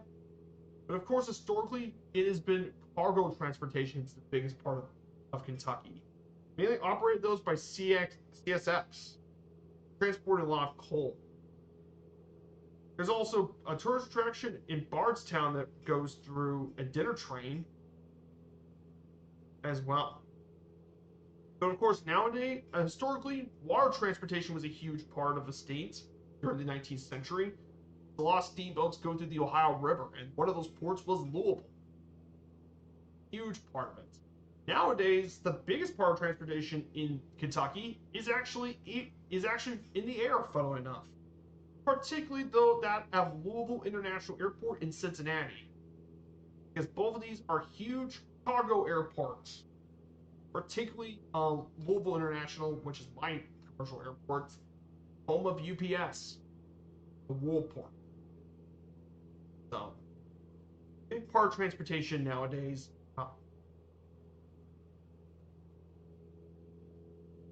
Bardstown's nice. I think I've visited Bardstown a few times. I think I've visited Bardstown once or twice. So, of course, we're about to approach Fort Knox. Oh boy. Fort Knox. I actually got the privilege of visiting Fort Knox, actually, back during my high school days. In NJRTC, we actually visited Fort Knox. I got to actually visit it. Not very often I get to visit a place like that. Now, of course, I didn't get anywhere near the gold depository, thankfully, yet, because that place is secure as heck. But Fort Knox itself is the U.S. Army installation in Kentucky, and it's adjacent to the U.S. Bullion Depository, which houses a large portion of the gold reserves. It's often conflated of the two, but the base itself is named after Henry Knox, Chief of Artillery during the American Revolutionary War and the U.S.'s first Secretary of War. For 60 years, Fort Knox was the home of the U.S. Army Armor Center and School, which was used by both the Army and Marine Corps to train crews on American tanks of the day. From the M4 Shermans to the last being the M1 Abrams. And of course, the history of this is displayed at the George Patton Museum. It also shows a lot of George Patton. However, the tank school was eventually moved to Fort Warren, Georgia.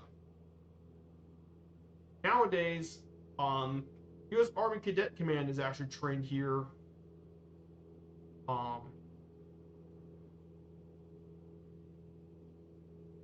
Here. And it's pretty cool stuff. The part I visited during my time at Fort Knox was I actually got to visit the airfield up there, and we got to go into a C-130, which is cool. There's the Pat Museum featuring a lot of tank command and leadership tanking. But of course, the most famous part about Fort Knox is the gold depository. Here as well. Nice. Oh, you've been to Fort Knox many times. Wow, that's cool. Agony and misery at Fort Knox. Yeah, but I've been to it too. However, the thing that makes Fort Knox well known is the U.S. Bullion Depository. This may be one of the most secure places on Earth. No, seriously, it is. And this area was built in 1936. It currently holds 147 million ounces of gold bullion. A little over half the total gold held by the U.S. government. But that's not the only thing this thing held. You see, during World War II, this depository actually held a lot of artifacts. Because a lot of people were worried that with the Germans, they could bomb the United States. So what they did, took all of it and took many important artifacts, including the original U.S. Constitution, Declaration of Independence, Articles of Confederation, Lincoln's second inaugural address, and the drafts of Lincoln's Gettysburg Address were stored in the vault to protect itself. Also included a Gutenberg Bible, an exemplified copy of the Magna Carta. After the war, they held the Crown Estate, which was the Holy Crown of Hungary, as well as stockpiles of opium and morphine as well. And it's extremely secure between fenced perimeters, granite-like concrete structure, rings of razor wire, night vision video cameras, and microphones, subterranean vault made of steel plates, I-beams, and cylinders of concrete. Its door is 20 inches thick and weighs 20 tons. And it can only be opened by members of the staff who must dial separate combinations, and visitors are not allowed anywhere near the site. In fact, the only people who actually been able to go into this are extremely few people. There have only been 3 occasions. It's mainly been visited by in the Treasury Department, mainly visit the bullion depository. Of course, Goldfinger, yes, was featured into it by Goldfinger. However, it was not filmed in Fort Knox, Dembo. In fact, they did not film the whole Fort Knox stuff in Fort Knox. Where they actually filmed Goldfinger was actually at Bowman Field. Would be our second stop, actually. You see, they actually filmed it there.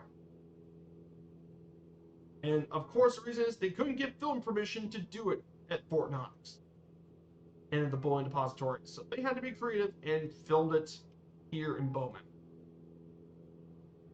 So, and that's the truth.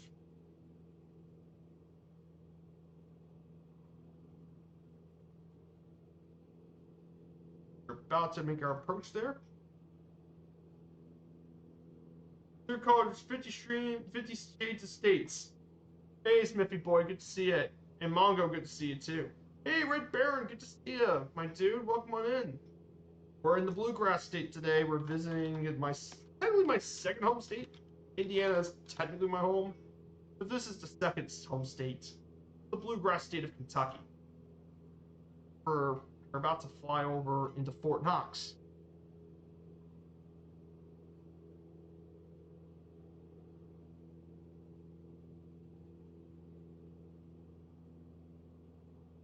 And I'm wearing an appropriate shirt for today, which is a Louisville Slugger stuff. I got my Louisville Slugger t-shirt for today. This is fun. Oh yeah, KLOU has family ties, that's right. We're going to go east, we're going to go west to east today. We started back in Paducah. We went through to our first stop in Bowling Green, and we're going to Louisville for the second stop. And then we're gonna end in we're gonna go over Frankfort and make our last stop to Lexington. Yeah, I'm right. They had to film. They couldn't get film the rights. It was mentioned in the novel they did, but they couldn't film there for obvious reasons. So once we go here, we'll talk about Louisville. And no, by the way, guys, it's not Louisville like a certain Irish dude would say it. It's not Louisville.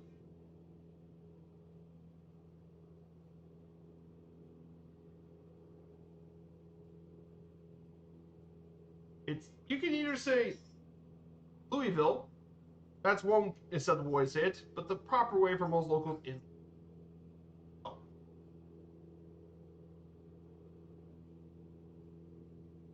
Oh yeah, Jeffersonville. Oh yes, Jeffersonville does have some bourbon as well. Yeah, I think Jeffersonville has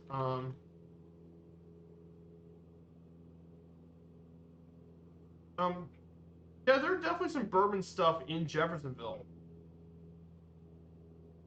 Or Louisville. Yeah, Louisville makes sense because King Louis is the French name, so I guess that's the area where you can. But I call it Louisville.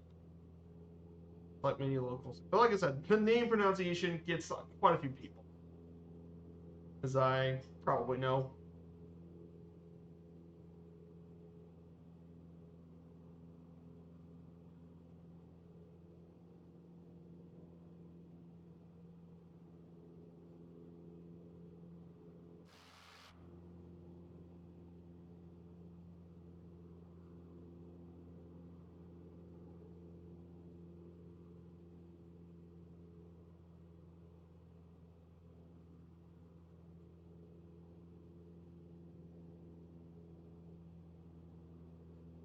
So I definitely enjoyed this Cap 10. Very nice. Which is fun. Immortalized of Louisville is like Nashville. Yeah, Nashville. It's fun because we're named after the king.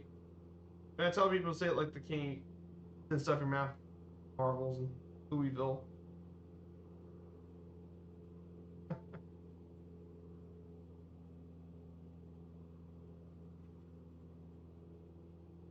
So I do want to briefly go over the city of Louisville for a bit, since it is technically my home city.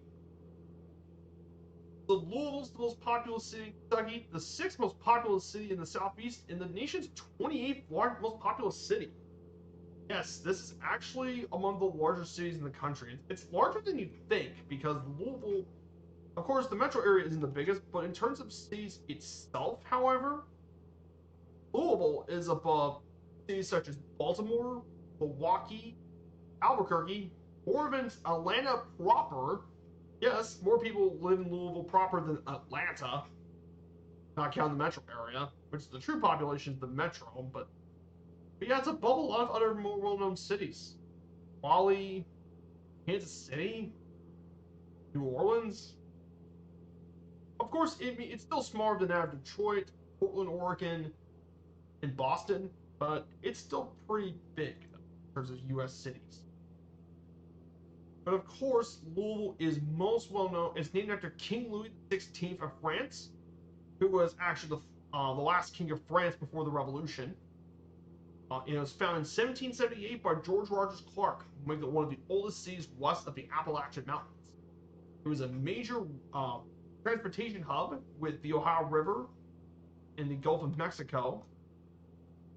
Um, and of course, it was the founding city of the Louisville and Nashville Railroad, the L&N, operated a lot of the southeast United States. Today, Louisville's most well known for being the home of Muhammad Ali, the greatest boxer of all time, the Kentucky Derby, the greatest event in the city, Kentucky Fried Chicken, University of Louisville Cardinal and its cards, Louisville Slugger baseball bats, and Humana, also home to the worldwide hub of UPS, the Woolport. So, really cool city, a lot of rich history here.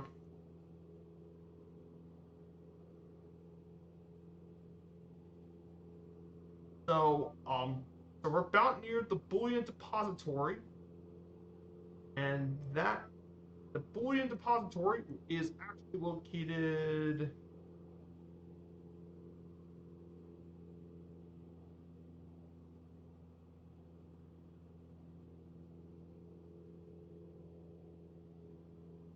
Ah, and there it is, the bullion depository, guys. We're gonna about make a flyby with the bullion depository. Oh dear, better not shoot.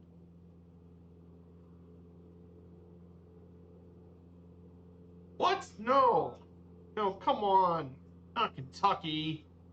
Uh, uh.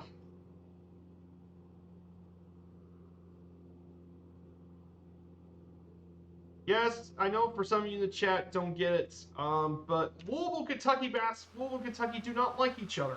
A lot of people don't know about this. But yes, U of L and UK basketball do not like each other one bit. Trust me, we'll cover it in the sports section, but yes, Louisville, Kentucky do not like each other a single bit.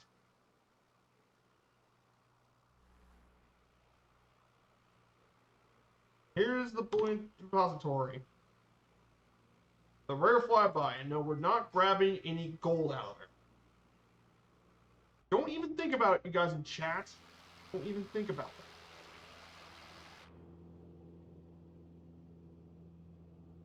So, but Louisville, Kentucky's home to many interesting things here in the Bluegrass State.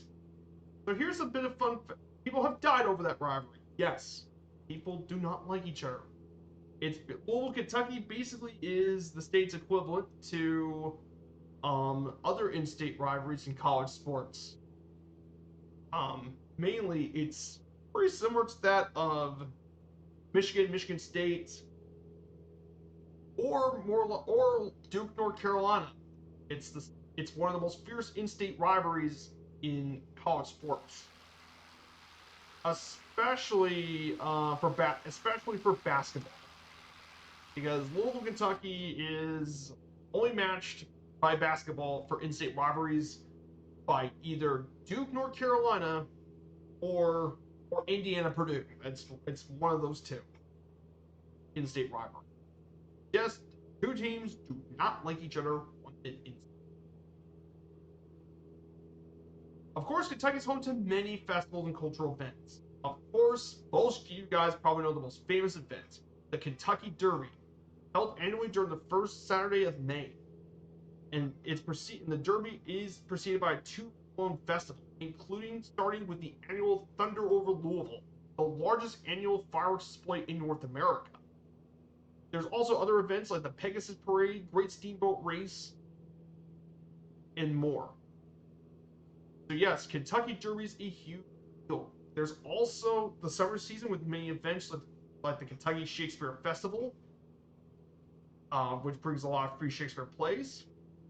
The Forecastle Festival was a big deal. It was placed in 2024 by the Gazebo Festival. A lot of famous people performed here, like the Black Keys, Flaming Lips, Smashing Pumpkins, Black Crows. You have the Kentucky State Fair that's held every year since every August. And of course, a lot of indie music scenes made here in the Louisville area. A lot of indie music, particularly that of Tantric and most notably My Morning Jacket. And nowadays, the famous rapper Jack Harlow also calls home here. Yeah, Jack Harlow, born from Louisville, one of the most famous modern Louisville nowadays. And the city also is home to lots of amazing museums. Of course, there are two particular ones I really do recommend visiting. If you want to learn more about boxing and stuff, and want to learn more about boxing and all that, there's of course the Muhammad Ali Center, dedicated all about Louisville's most famous person, Muhammad Ali. Originally born as Cassius Clay, he ended up having an amazing career, and he's one of the few people who had a larger than life legacy in the city. The other famous sports museum in the city is, of course, Louisville Slugger, the Louisville Slugger Museum. And this is for all you baseball lovers out there. You guys probably know about this. Home to the largest baseball bat in the country. Very famous. And it's home to the largest baseball bat. 128 feet tall. And it's got all sorts of rich baseball history. In fact, this was one of my stops during the baseball series, in fact.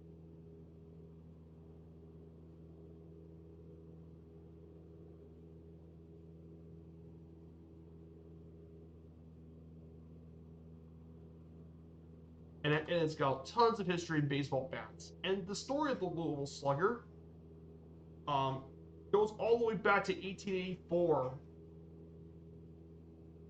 with Mr. Hilrick during a baseball game back in 1884.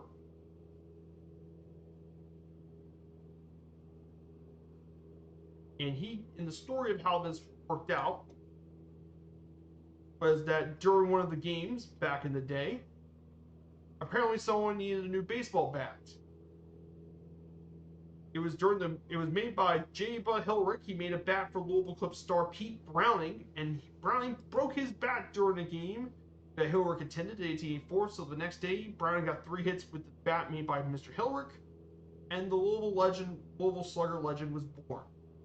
And many more people have started to play Louisville Slugger. And the first major person to actually put the Louisville Slugger on the map? As you guessed it, Hannes Wagner put that on the map. And eventually produced so many Hall of Fame players won the bats of the Louisville Slugger, including that of Babe Ruth himself, Ted Williams, Stan Musial, Ernie Banks, Armin Killebrew, and many, many more. And I got to meet several of the living legends too, and including Ken Griffey Jr., Ernie Banks, Derek Jeter, Rickey Henderson, which I did get to meet Rickey Henderson himself, and then most recently this year, Ryan Sandberg. Yeah, I got to meet Ryan Sandberg. How cool is that? The Cubs, for all you Cubs fans, I got to meet Ryan Sandberg. Oh yeah, Louisville Slugger's really cool. And hey, Player Neutral, good to see you. And of course, oh yeah, I forgot, there are other ones too. The Kentucky Derby Museum, I forgot about that. That's because I'll get to the Derby in just a second. Of course, there are other great historical areas for history. You have the Falls of the Ohio Center State Park, which shows a lot about the fossil beds here. Tons of fossils can be found in the Falls of the Ohio area. Locust Grove, a 55-acre farm site, Natural Historic Landmark, the National Park Service. You also have the Belle of Louisville, the oldest Mississippi steamboat in the country. I really would like to visit there. And of course, there's also the Kentucky Derby Museum, which talks about the Derby. And of course, there's so many really cool stuff here in this city. Yes, the Thunder of Louisville is amazing. It's great. Yeah, Pee Wee Reese is from around the Louisville area. He's from Pekin, I believe. He's from Pekin, Kentucky. That's Pee Wee Reese. He was from Pekin. And of course, most people know Pee Wee Reese for being one of the closest friends to Jackie Robinson during when he broke the color barrier. A lot of people don't know about that. Yeah, Slugger Museum's super cool. Even if you like sports, this is definitely one of the places you visit. And Locust Grove is pretty cool. And the Avalon. Yeah, lots of really cool places in the city. They also got a large Victorian neighborhood here, one of the largest Victorian neighborhoods. That's Old Louisville, the largest historic preservation district of Victorian homes in the country. And the third largest district contains such architectural things in the country as well. So lots of old Victorian homes. So what I'm trying to say is that Louisville is a super cool city. A lot of history, lots of stuff. Of course, no event is bigger in Kentucky than the Kentucky Derby, held every year at Churchill Downs. You know, it's been going on almost uninterrupted since 1875, and it's considered to be known as the greatest 2 minutes in sports. And it's the first leg of the Triple Crown of horse racing.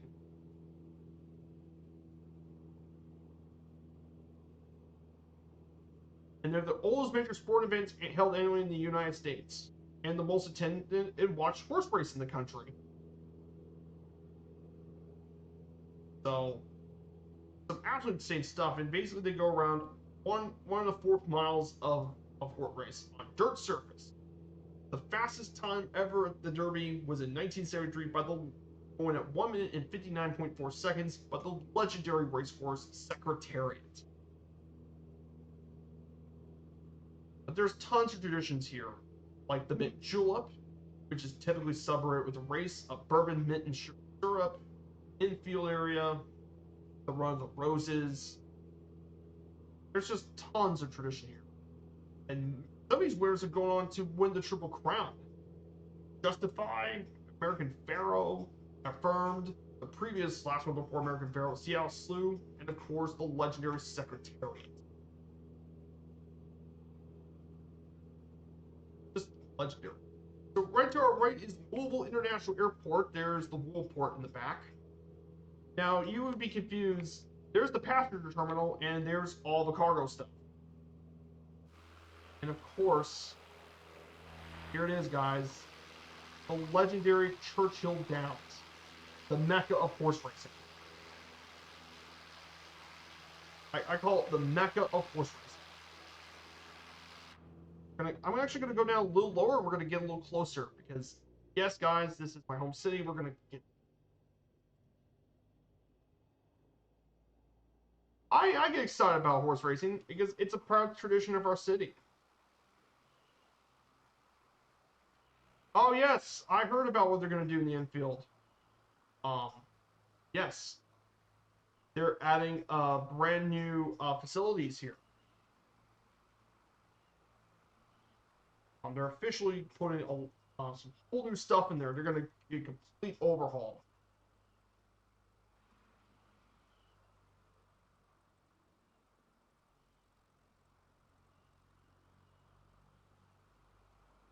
Yes, they are going to get brand new facilities, $1 billion renovations, including rooftop view and infield. This here is Churchill Downs for horse racing.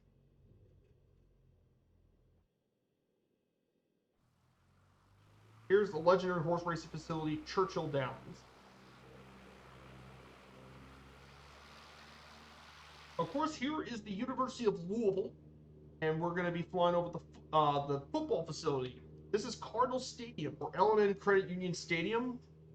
There's the baseball field. Go Cardinals. This is known as the house that Lamar Jackson built. Go Car.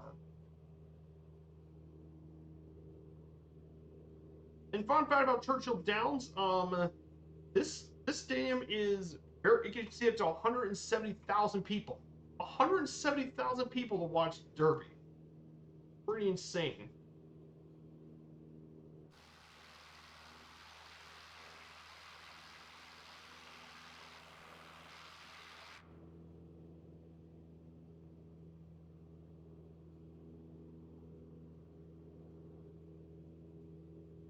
Drop bombs. No thanks. Yeah, I know. You can't hardly see the Twin Spires anymore, which is the unique landmark. Then we're going to visit downtown in sport events. And fine for Louisville sports. Of course, college sports are the biggest deal in the city. You have U of L. Go Cards. Particularly basketball is the most popular, with the KFC Yum Center, which, by the way, if you guys aren't aware about how big the Yum Center is, this thing's bigger than most NBA, or bigger than nearly every NBA arena. It can seat 22,000 people. And mind you, this is college. Here it is, the skyline of downtown Louisville, Kentucky.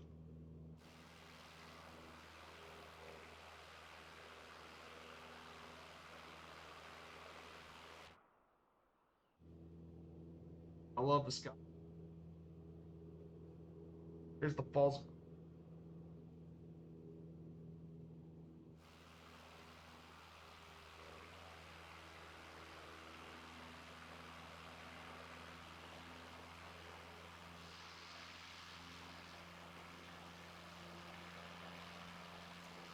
And look, that's a good shot with the bell.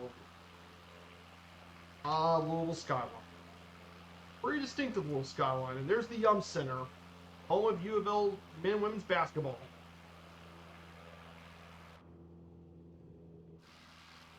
See if you guys can find the big baseball bat. And somewhere in the this. And finally, of course,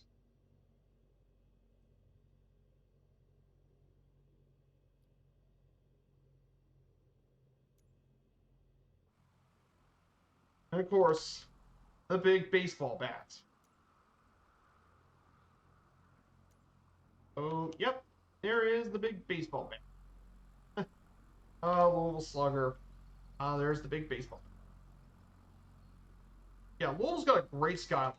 I really do enjoy it. And like I said, it's got some really stuff here in the city. Whoops. Oh, bat. That's what's nice about the cap. Very maneuverable. No.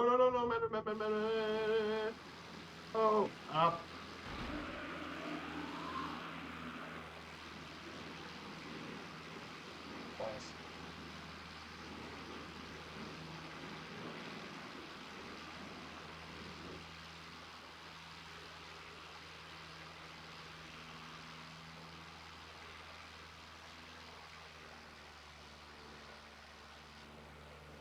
Yeah, and call it the best. There you go, guys. So, and finally, for our next slide is going to be historic Bowman Field. This would be, oh yeah, the Texas Fried Chicken. Yes, I get the joke. Yes, Bowman Field, historic Bowman Field in Louisville, Kilo Lima Oscar uniform. Opened back in 1919. It's considered to be, it's Kentucky's first commercial airport, and it's one of the continuously old ops airports in North America. Founded by Abram H. Bowman, who was drawn to aviation interest by World War I. It was famously one of the landing spots for Charles Lindbergh's Spirit of St. Louis in 1927. Landed his famous plane there by over 10,000 spectators. During the Great Depression, many Louisvillians come to visit the Art Deco terminal building, which is pretty famous here. Watch planes depart land as inexpensive entertainment for many Louisvillians at the time. TWA transported a lot of DC passengers out in Bowman Field. However, due to its proximity to downtown, it couldn't be expanded. However, what made Louisville this airport very famous was World War II. It was one of the most important train bases in the country. It was the nation's busiest airport. Yes, this airport here was the nation's busiest during World War II. It became so busy, it's known as Air Base City. When the bomber squadron moved there, more than 1,600 recruits went basic training in 3 months. And the U.S. Army Air Force's School of Flight Surgeons, Medical Techs, and Flight Nurses also called it home. It was extremely busy for the World War II era. And finally, for movie buffs, this was used in Goldfinger for the base for P. Galore's Flying Circus. And they did a lot of photography. The hangars, aircraft, and stuff were done during the filming in 1963. Currently nowadays, it's a GA airport since the bigger Louisville International took over, and it's mainly used for a lot of different flight schools, like the Aero Club of Louisville. And of course, it's also home to the Bowman Fest Air Festival here too. Oh, really? Churchill Downs was the first airport? That's unexpected.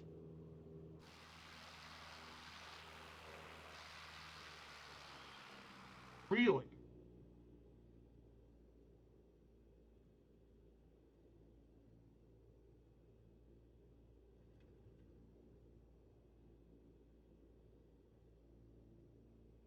Oh my goodness, we have a follow from Alexius. Hello, Alexius. Thank you for the follow. We're about to make our second stop here in Louisville, Kentucky at Bowman Field.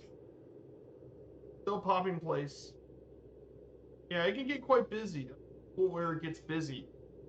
And this area especially gets busy during Derby weekend. A lot of people like to fly into Louisville. Oh, and fun fact about the Derby too, Queen Elizabeth even visited there too. Yes, it's so prominent that even Queen Elizabeth visited. Rest in peace, Queen Elizabeth.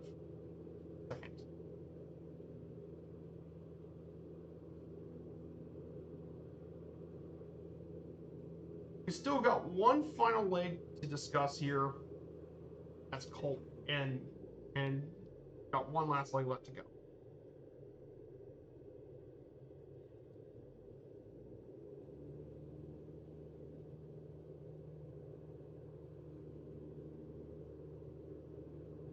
I'm doing quite well. Oh yes, that's right, Red Baron. Your great uncle founded this. I'm doing quite well, Alexius. We're doing well. We're on my Spike Sim stream. We're going to stream our way in Bowens and get a good ending. Oh yes, same hangar too. Courage used to build their aircraft here. I actually have an old book from that. I've actually did some reading on that. Yes, this airport has a really long, fascinating history of aviation.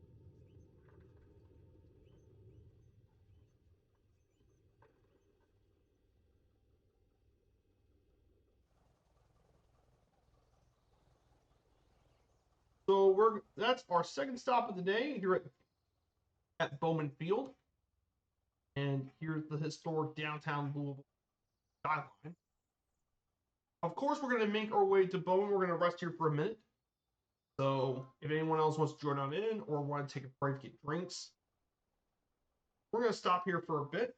We got one last stop left.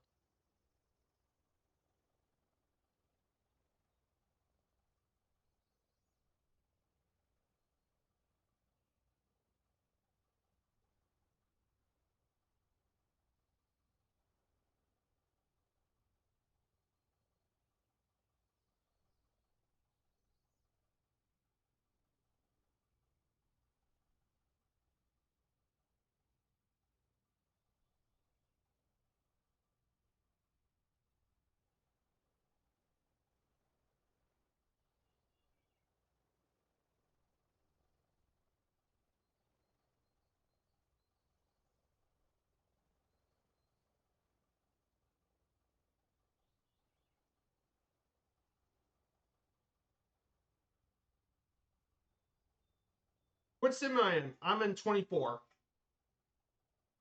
It says so on my stream title.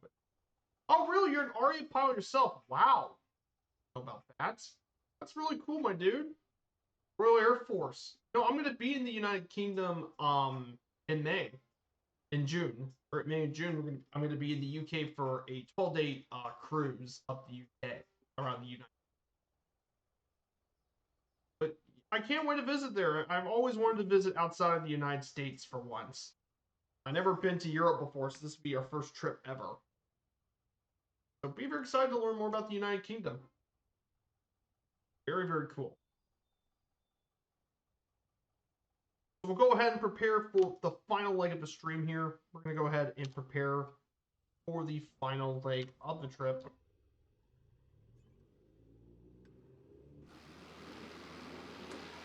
Yep, it is great to do some flying here. 50 States, 50 Street Series has been going really great.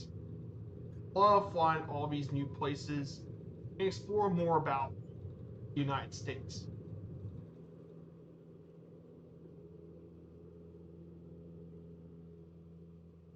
We're now going to head to Frankfurt first. So while we're going to go here, we're going to talk. Oh yes, absolutely. You are more than welcome to join. In fact, we're in the Southeast Asian server.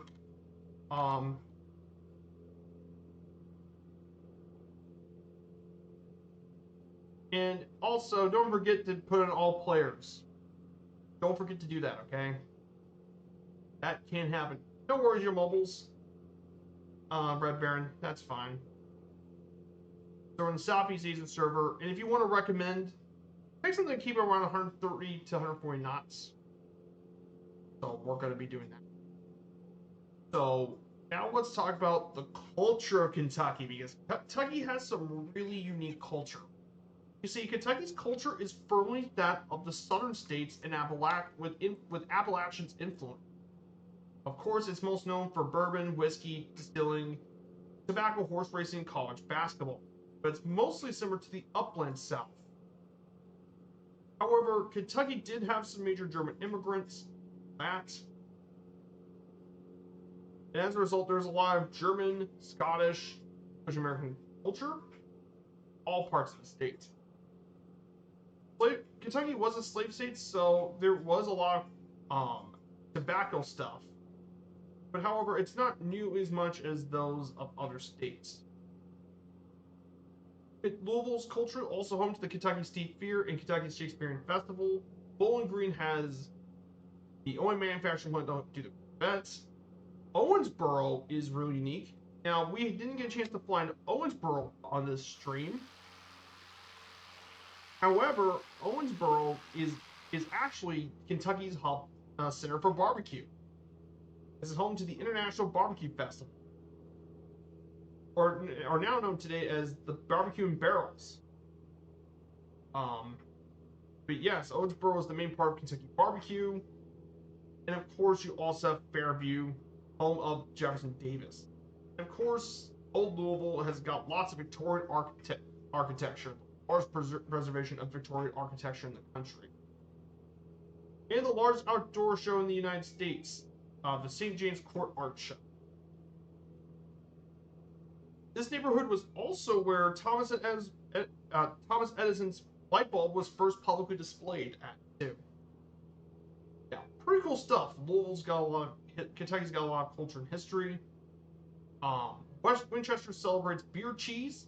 Yes, beer cheese is invented here in Kentucky, and for quilts at Paducah. But yes, Kentucky's got a large amount of culture, pretty unique to it compared to the other U.S. states covered here previously. Music's a big deal in the bluegrass states. East Asia, Southeast Asia. Yes, Southeast Asia. And the reason why Southeast Asia is picked is because it's less busy when I stream compared to East USA and stuff. It gets so busy. But Kentucky has an extremely rich music history too. Mainly with Renfrew Valley, home to the Kentucky Music Hall of Fame. Home to many country music luminaries like Fred Foley, Homer Jethro, Lily Mae Ledford, and the original Coon Creek Girls. Of course, you have Christian music, Stephen Curtis Chapman.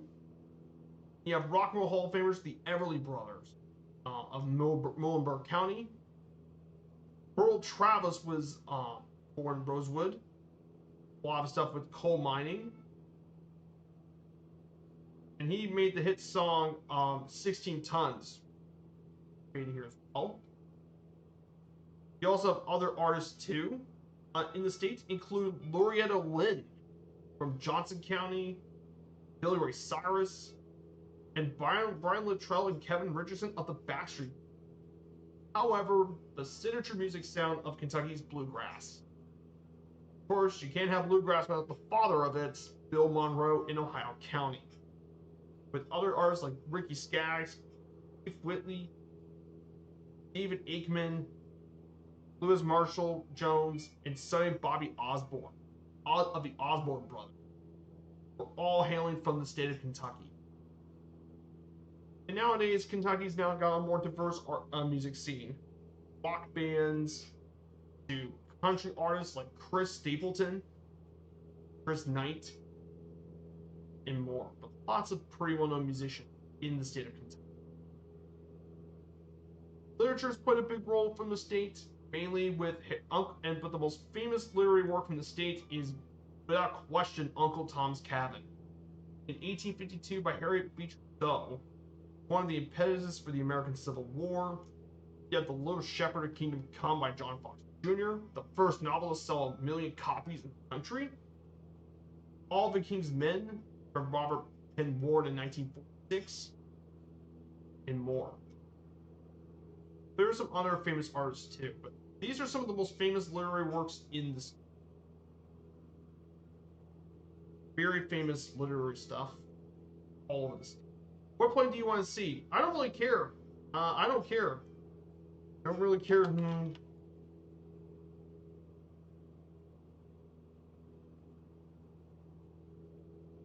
Just no airlines. Just it sucks flying without glasses. I know. Yeah, music's a big deal. And finally, Kentucky's cuisine is similar to that of Southern cooking, but there are some really neat dishes invented here in the States. One original dish is the legendary hot brown, which is a dish layered with toasted bread, turkey, bacon, tomatoes, and topped with Mornay sauce, developed at the Brown Hotel here in Louisville. Also, Louisville's the birthplace of the famous old-fashioned cocktail with sugar, bitters, and water with whiskey, garnished with the orange zest and cocktail cherry, very popular here. And beer cheese was also invented in central Kentucky. And of course, Harlan Sanders originated Kentucky Fried Chicken in northern Corbin. Though, funnily enough, it was first franchised in Salt Lake City, Utah.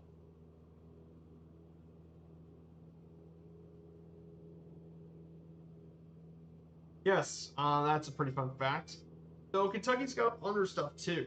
Fried catfish is popular, country fried steak. However, one unique thing Kentucky's known for is its own barbecue, funnily enough. You wouldn't think Kentucky would be known for barbecue, but yes, Kentucky has its own version of barbecue. But it does so using a different kind of meat. No, unlike Texas with beef or North Carolina with pork, Kentucky barbecue uses mutton. That's right, not even lamb, but adult sheep. They use mutton. And one of the unique things they do with mutton is they use special sauce and stuff to get rid of the mutton flavor. With lots of vinegar-based sauce to kind of dive down the mutton taste. And of course, burgoo is also a favorite, which is basically hunter's stew. Very popular and all that as well. Yes, Kentucky actually has some unique cuisine stuff. And my favorite, the sports. Of course, Kentucky doesn't have. In fact, Kentucky has no major sports. There used to be major sports with the Kentucky Colonels ABA team, but that isn't the case. But minor league teams are popular in the state, including minor league baseball's Louisville Bats of the AAA and the High A Bowling Green Hot Rods. as well as other smaller leagues. Of course, for professional sports, Kentuckians have their choice. Some of them, many of them cheer for Cincinnati sports teams like the Bengals and the Reds. However, some also, like where I live, actually might support Indiana teams like the Colts and Pacers, while southern parts of the state might support Tennessee teams from Nashville. So Kentucky is most well known for a lot of minor league teams. However, college sports are where Kentucky gets really really prominent in college, with the two main universities being the University of Kentucky and the University of Louisville, and obviously, and of course, Western Kentucky as well. And they're among the most tradition-rich college basketball programs in the country, combined for 11 national championships and 24 Final Fours, or technically 10 national championships officially, since Louisville lost one of theirs in 2013 due to a scandal. And particularly, the greatest basketball program in the state is, begrudgingly, University of Kentucky, as they lead all Division I programs in wins, win percentages, tournament appearances, and second to UCLA in total championships. However, if it's football, Louisville's been a bigger deal nowadays, with 2007 Orange Bowl, 2013 Sugar Bowl, and of course, 2016 Heisman Trophy winner Lamar Jackson, who is one of the best players in the National Football League. And I got to watch Lamar Jackson play. Amazing player to watch. I mean, 3-star player, and he has absolutely dominated in the NFL. Of course, Louisville, Kentucky is a rivalry. They absolutely hate each other. It's one of the most fierce college basketball rivalries in the country, if not one of the most fierce in-state rivalries in college. Of course, Kentucky's got the Kentucky Derby. Of course, horse racing is a big deal with between Churchill, Downs, and Keeneland. But of course, there's one more on the rise. You guys wouldn't believe this, but it's soccer actually is a big deal in the state nowadays. Yes, soccer, and that's because of Louisville City Football Club. They play in the U.S. Pro and now part of the U.S. Soccer League, and they're playing the top level of it right now, and they've become one of the most successful soccer clubs in the country now, regardless of what league.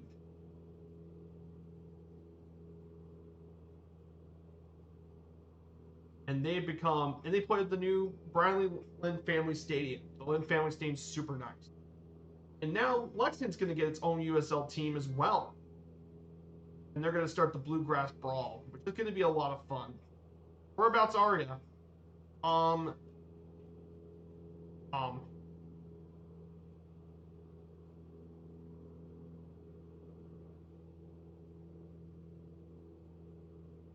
Here. If you look at the top right corner, this is the closest airport indicator. So I'm actually at 3 KY9 is the closest. You can also take off from Frankfurt's airport, Little Foxtrot Tango.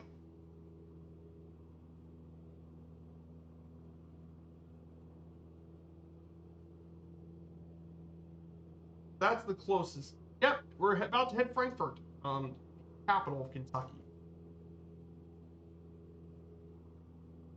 I apologize if I talk quite a bit loud. I'm just really passionate today. It is my second home state. I'm especially passionate. So we're about to arrive into the capital of Kentucky, Frankfurt. Frankfurt is Kentucky's capital. Yes, contrary to what you believe. This state capital of Kentucky is population 20,000 people. Kentucky's 13th most populous city, and it was founded as a ford across the Kentucky River. It was used as one of the great buffalo trails used as highways in colonial America.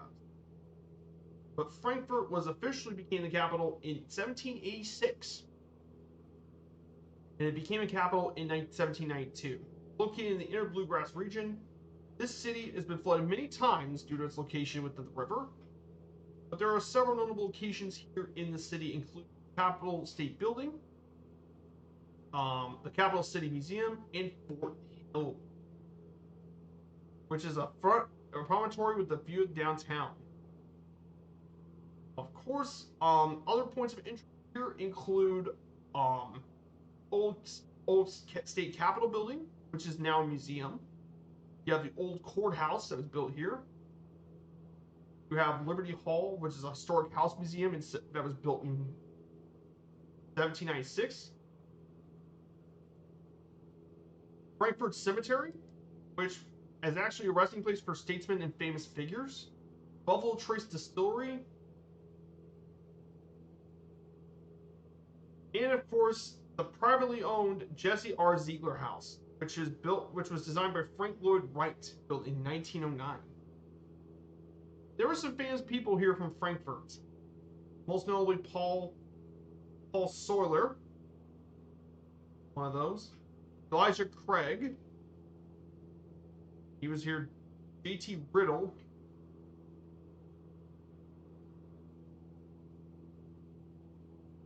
and more. The Frankfurt Cemetery is home to some people buried here. One of the most famous people buried here in Frankfurt is, of course, the American pioneer Daniel Boone was buried here. But lots of other famous people buried here in Frankfurt.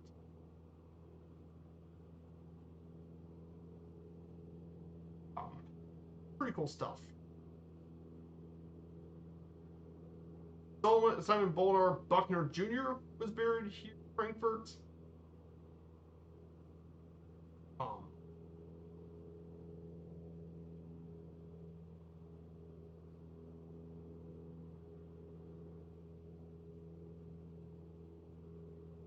That's a bit about Frankfurt. No worries. Yeah, we're about to reach Frankfurt. Whoops, I got to turn off distance. Frankfurt's going to be right in this direction. I forgot to, like I said, this plane has no autopilots. So. Oh, there it is, Timbo. I see you here, Timbo. Nice to see someone here in the multiplayer. Sorry about if I was looking in the interior screen too much. It was that I want to make sure I was going the right direction. Easy to forget sometimes. Going in the right direction.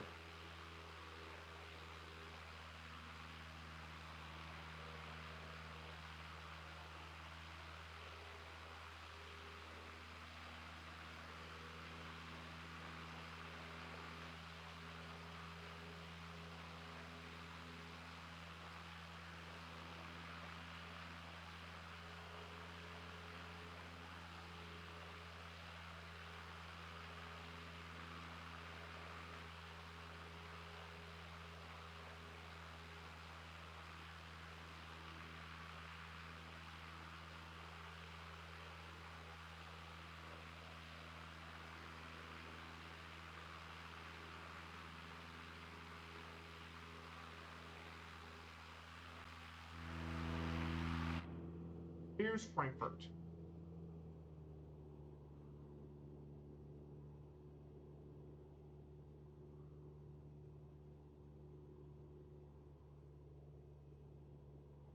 Showing you on the ground.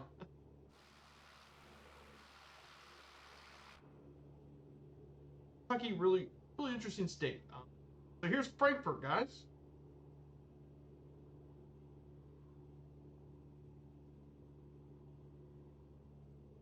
Of course, there's the Kentucky State House.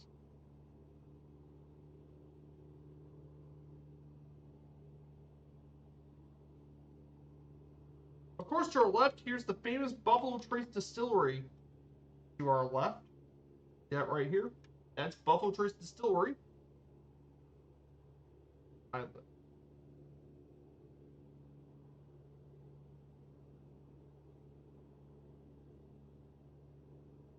Lots of people here today, guys. I appreciate all you guys being here today. Thank you so much for this. This is fantastic. What a great stream this has been. So much fun.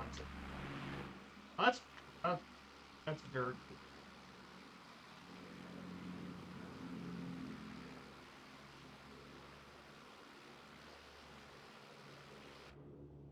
Yeah, this is the Kentucky State House.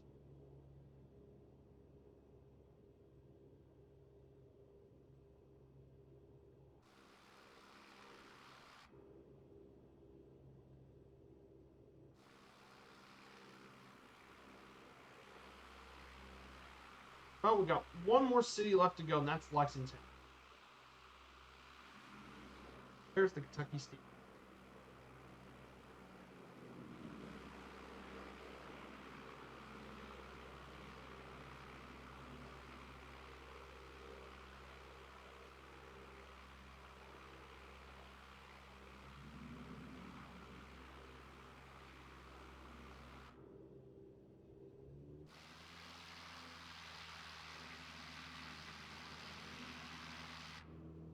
So let's go ahead and cover the rest of Kentucky state facts and stuff for Lexington. So Kentucky has several state facts. First, bluegrass is not blue really. It's actually green, but in the spring, it does produce bluish purple buds that see in large fields that give it that blue cast, and that gives us the state's nickname, the Bluegrass State. However, one of the more unique areas is in Bowling Green. Lost River Cave and Valley Bowling Green contains the cave with the shortest and deep underground river in the world, and it contains the largest cave opening east of the Mississippi River. Ooh. Believe it or not, the first commercial oil well began in 1919 on the Cumberland River in McCreary County. Thunder over Louisville is the opening ceremony for the Derby Festival, and it's the world's largest fireworks display, or at least the largest one here in North America. My Own Kentucky Home was written in 1852 after an unverified trip to visit relatives in Kentucky. It's Kentucky State's song. And finally, of course, for famous people. There's a lot of them. Of course, I talked about Muhammad Ali, the famous boxer from Louisville, but there's a couple of other ones. Vice President from Grace County, Alvin W. Barkley. How about the famous jurist, Louis D. Brandeis from Louisville. John Mason Brown, a critic from Louisville. How about the famous scout pioneer Kit Carson from Madison County, Kentucky. Of course, you have the Confederate President Jefferson Davis from Fairview. Pretty controversial figure nowadays, for obvious reasons. Pretty important. You have, of course, David W. Griffith, one of the famous film producers from Oldham County. Casey Jones, locomotive engineer from Casey, Kentucky. Of course, the state's most famous citizen outside of Muhammad Ali. However, the most famous person in the states is President Abraham Lincoln from Hodgenville. You can actually visit his National Historic Site in Kentucky. I highly recommend you check that out. Brian Luttrell, singer from Lexington, Kentucky.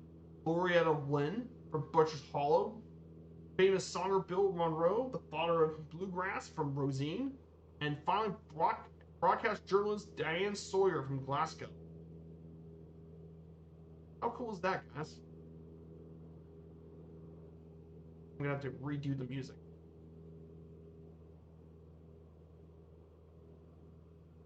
And finally, we're gonna go over Lexington, Kentucky. Lexington, second largest city in the state. The second most populous state is Lexington. Population 322,000 people. And the 14th most populous city in the southeast U.S. By land area, it's actually the country's 30th largest city. And of course, its nickname is the horse capital of the world, thanks to the hundreds of horse farms in this region. Yes, there are hundreds of them here in Lexington. You can visit a lot of this in the Kentucky Horse Park, as well as Red Mile and Keeneland racecourses. Other locations also include Kentucky's venerated Rupp Arena, pride of the University of Kentucky, the Wildcats, as well as the National Thoroughbred Racing Association.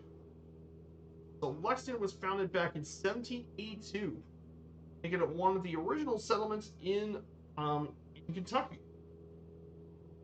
But it really grew during the 19th century when Henry Clay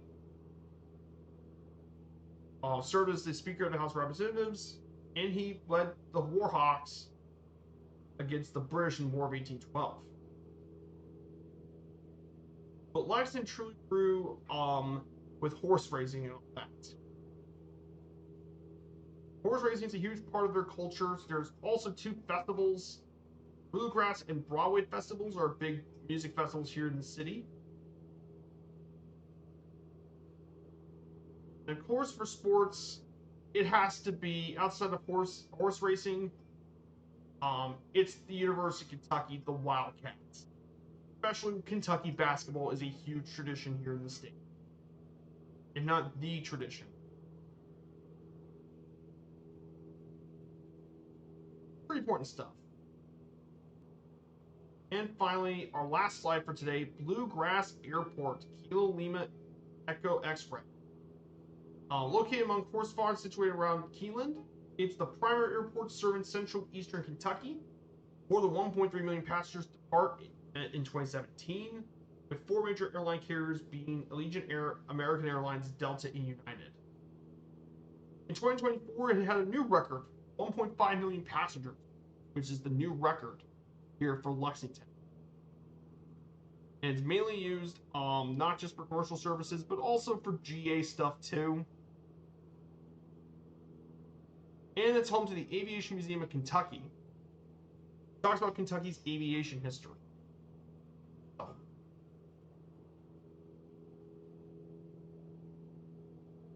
pretty important stuff. So that concludes Lexington.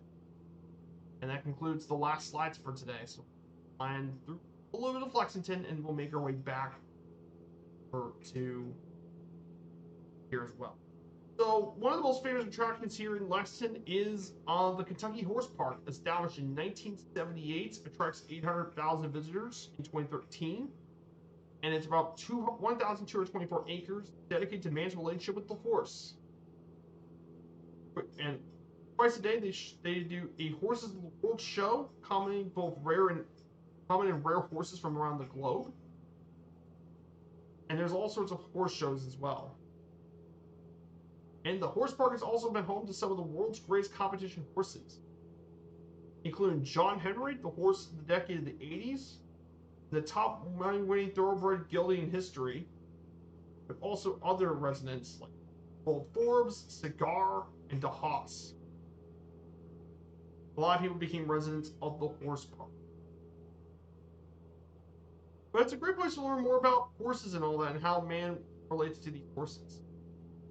Of course, the Red Mile is mainly used for a lot of pull carts, sulkies for racing. They use pull carts for the Red Mile racing, and it's one of the most famous harness racing tracks in the globe. And of course, the most famous racetrack, though, in Lexington is the world-famous Keeneland. Now, I mentioned previously Churchill Downs is the mecca for horse racing, but some people might even say Keeneland might be better. And on you ask.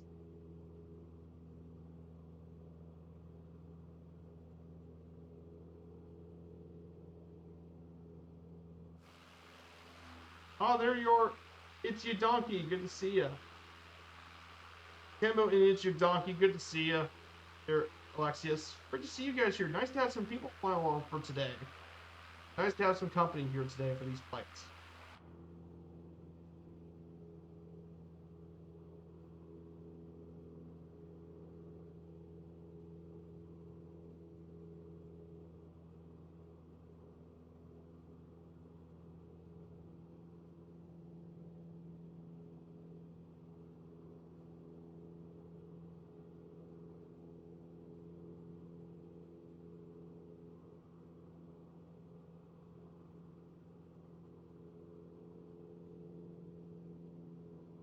So here's Lexington, Kentucky. Kentucky's second largest.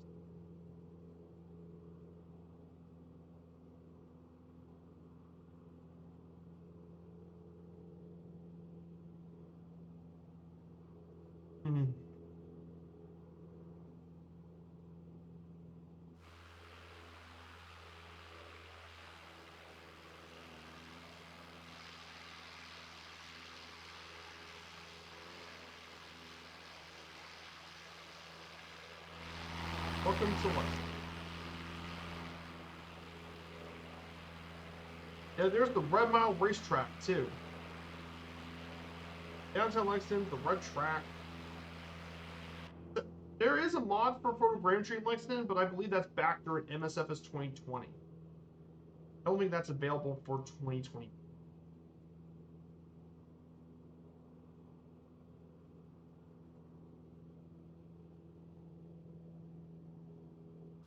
Here's the University of Kentucky to our left.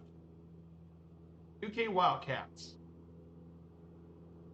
In terms of sports stuff about UK, I know most people know Kentucky's main rival is Louisville, obviously.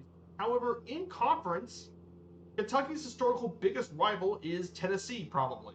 Is Tennessee and the Volunteers, which is right next door. Kentucky and Tennessee don't like each other. That makes sense considering they're right next door to them. For basketball, they also have other rivals with Arkansas and Florida. And they used to have non-conference rivals with North Carolina, Duke, and Indiana as well. Here it is, guys.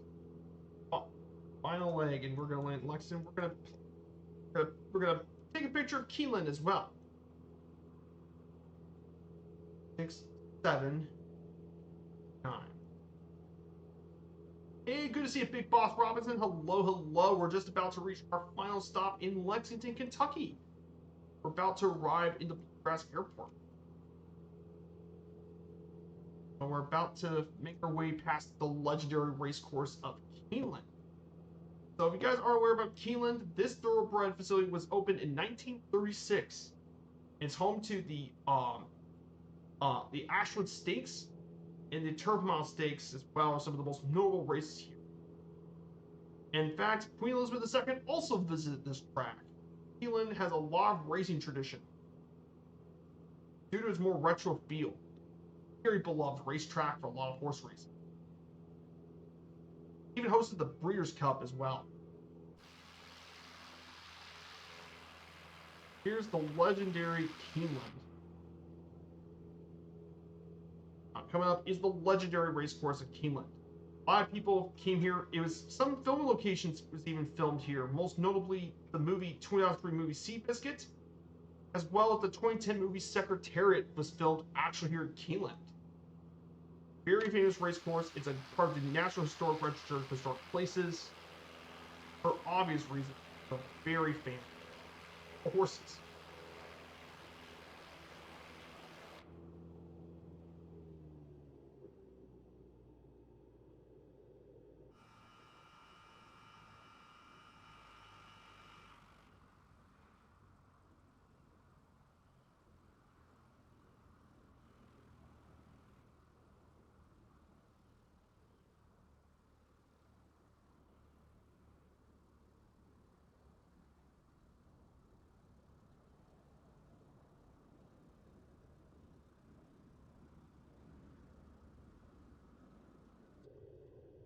And we're dead. There. Stop. So that's it, everyone. We officially made it to Lexington, Kentucky. We're gonna go ahead and park. We're gonna go shut down the plane. So that's it, everyone. We finally made it to Kentucky, everyone. Hope you guys enjoyed this stream of the Over the Bluegrass State today, guys. Thank you so much, Sergeant Staff, again for the raid and all the new follows and stuff. Thank you guys so much. This has been an amazing stream today, guys. You guys really made my day. So we'll be back here on Wednesday. We'll be doing part 16 of our 16 states, 15 states and 50 streams, as we're going to be making our way over to the Volunteer State. So, guys, we'll stick around for the raid to one and only Two-Tone Murphy. If you guys don't know him, you'd be living under a rock. So, guys, thank you all so much for coming here today, and I hope to see you in Pigeon Forge very soon. Take care, everyone, and have a fantastic rest of your weekend. Goodbye, everyone.